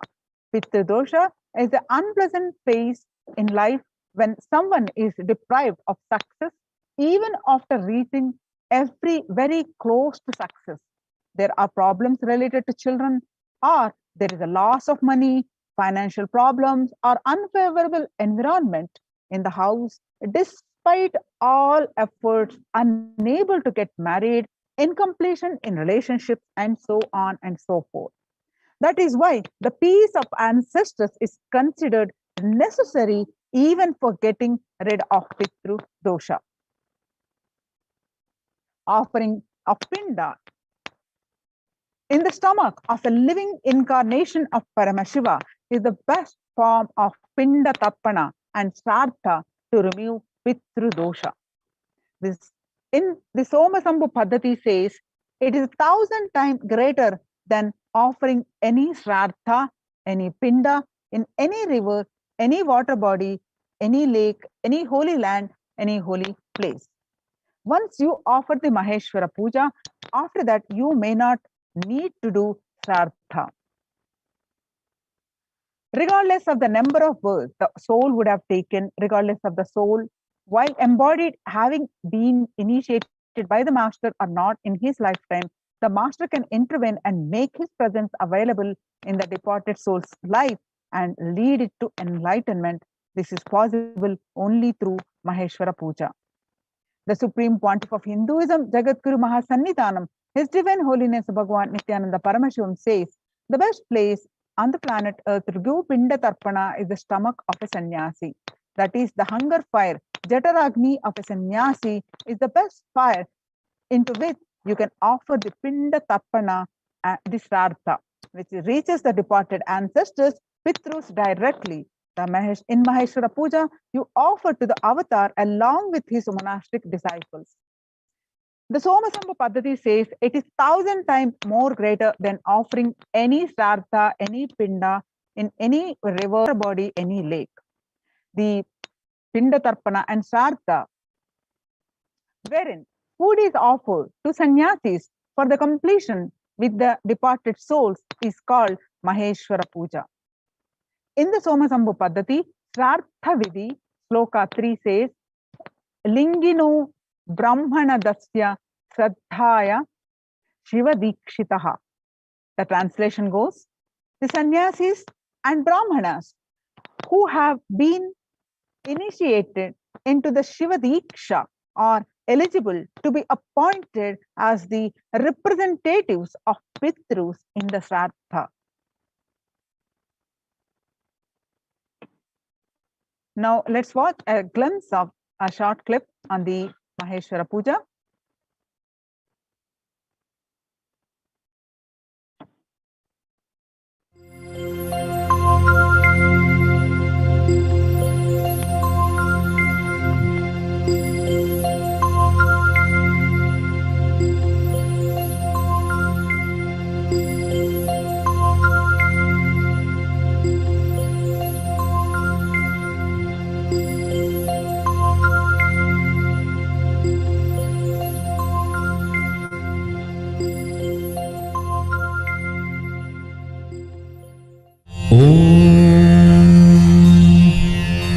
पार्थाय प्रतिबोधितां भगवता नारायणेन स्वयं व्यासेन ग्रथितां पुराणमुनिना मध्ये महाभारतम् अद्वैतामृतवर्षिणीं भगवतीम् अष्टादशाध्यायिनी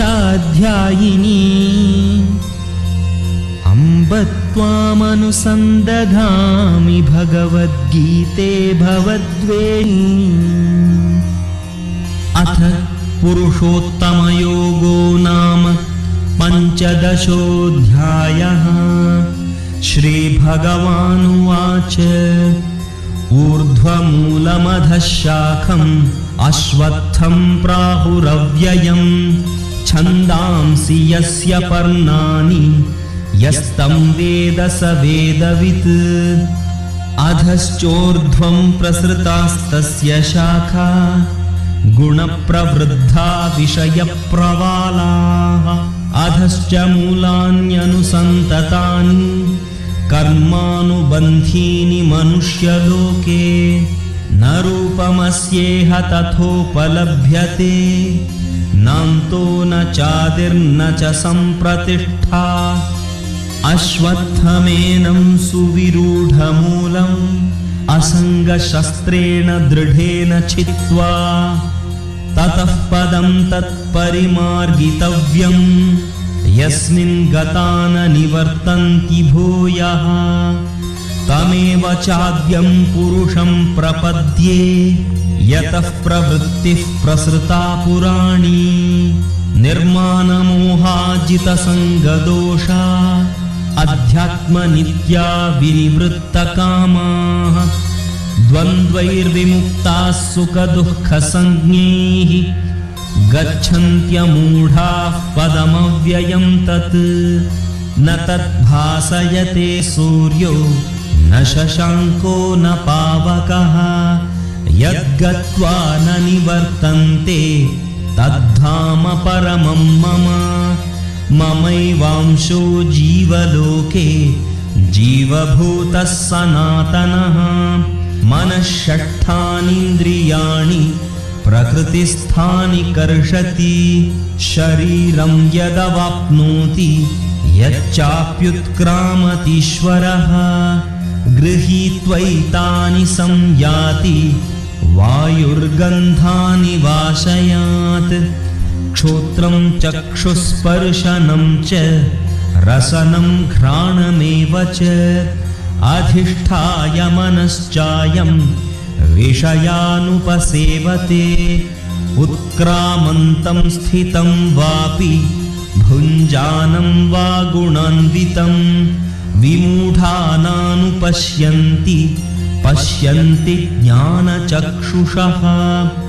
यतन्तो योगिनश्चैनं पश्यन्त्यात्मन्यवस्थितं यतन्तोऽप्यकृतात्मानो नैनं पश्यन्त्यचेतसः यदादित्यगतं तेजो देखिलं यच्चन्द्रमसि यच्चाग्नौ तत्तेजो विद्धि मामकम् गामाविश्य च भूतानि धारयाम्यहमोजसा पुष्णामि चौषधीः सर्वाः सोमो भूत्वा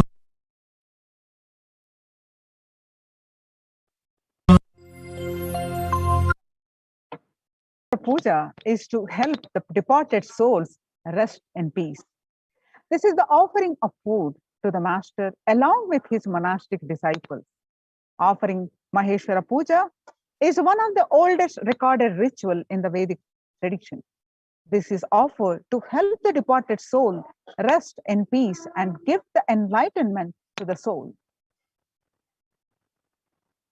Maheshwara Puja is a very important process for completion with any departed soul. In Maheshwara Puja, the Supreme Pontiff of Hinduism and all his sannyasis become an empty space. The bridge become an empty space, the bridge for the Srartha, Pinda, the offerings and oblations to reach the Pitrus, the elders or any departed soul. The tradition says Brahma Kapala in Badri, Kala Bhairava's body in Varanasi, and Vishnu's Paduka in Gaya. To any one of them, you can offer the Pinda, the cooked rice ball. It will reach the elders. It will reach the ancestors. An avatar body is said to be all the three, Brahma Kapala, Kala Bhairava's body, and Vishnu's feet. An incarnation is the space of eternal completion. Physically, mentally, spiritually, he is in the space of eternal completion. When the Supreme Pontiff of Hinduism accepts or receives the Maheshwara Puja given by you, for those moments, he is the direct representative of the departed souls. He is completing the incompletions you have with the departed soul and the incompletions they have with you. In completion process with the others, when you want to complete with someone who is dead, normally you invoke them in the mirror or in the other person and complete. In Maheshwara Puja, the Supreme Pontiff of Hinduism himself sits with you and helps you to complete with the departed souls. The Supreme Pontiff of Hinduism sits with you, completing not just the emotional, verbal commitments not fulfilled, anything you have not offered to them when they were alive, you treated them in a wrong way, you didn't give food, medicines, or you didn't take care of them properly when they are alive, anything that you feel incomplete about.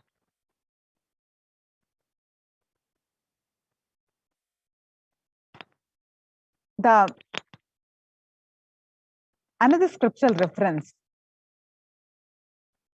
Virija Homa Mantras, it says, Srincha Lakshmincha Pushtincha Kirtincha Ranyatam Brahmanyam Bahuputratam Shraddhede Prajnatu Jata Veda Santadhadu Swaha. May God grant me royal prosperity, the bliss of freedom, health, noble repute, capacity to pay off debts to God, departed souls, and sages. May He bless me with the experience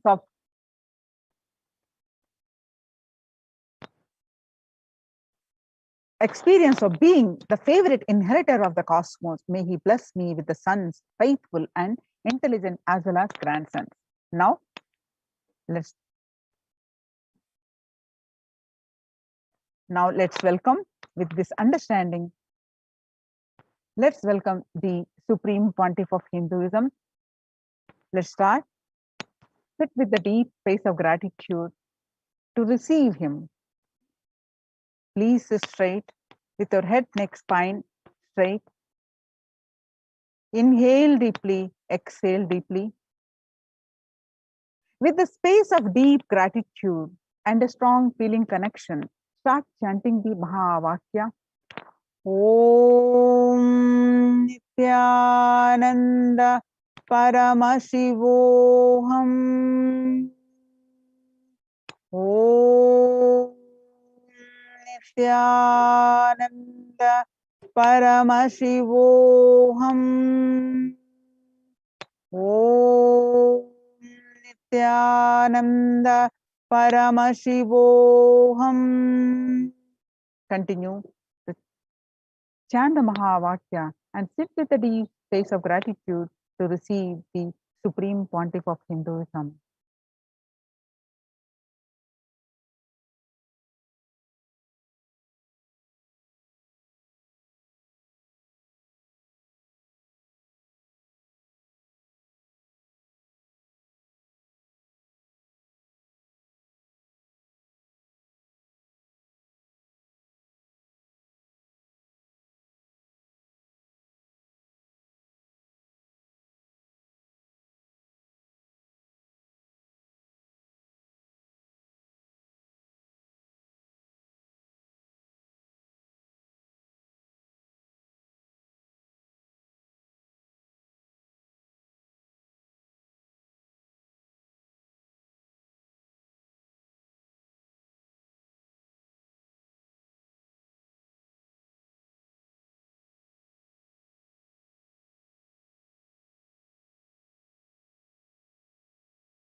Paramashivoham. Om Nithyananda Paramashivoham. Om Nithyananda Paramashivoham. Om Nithyananda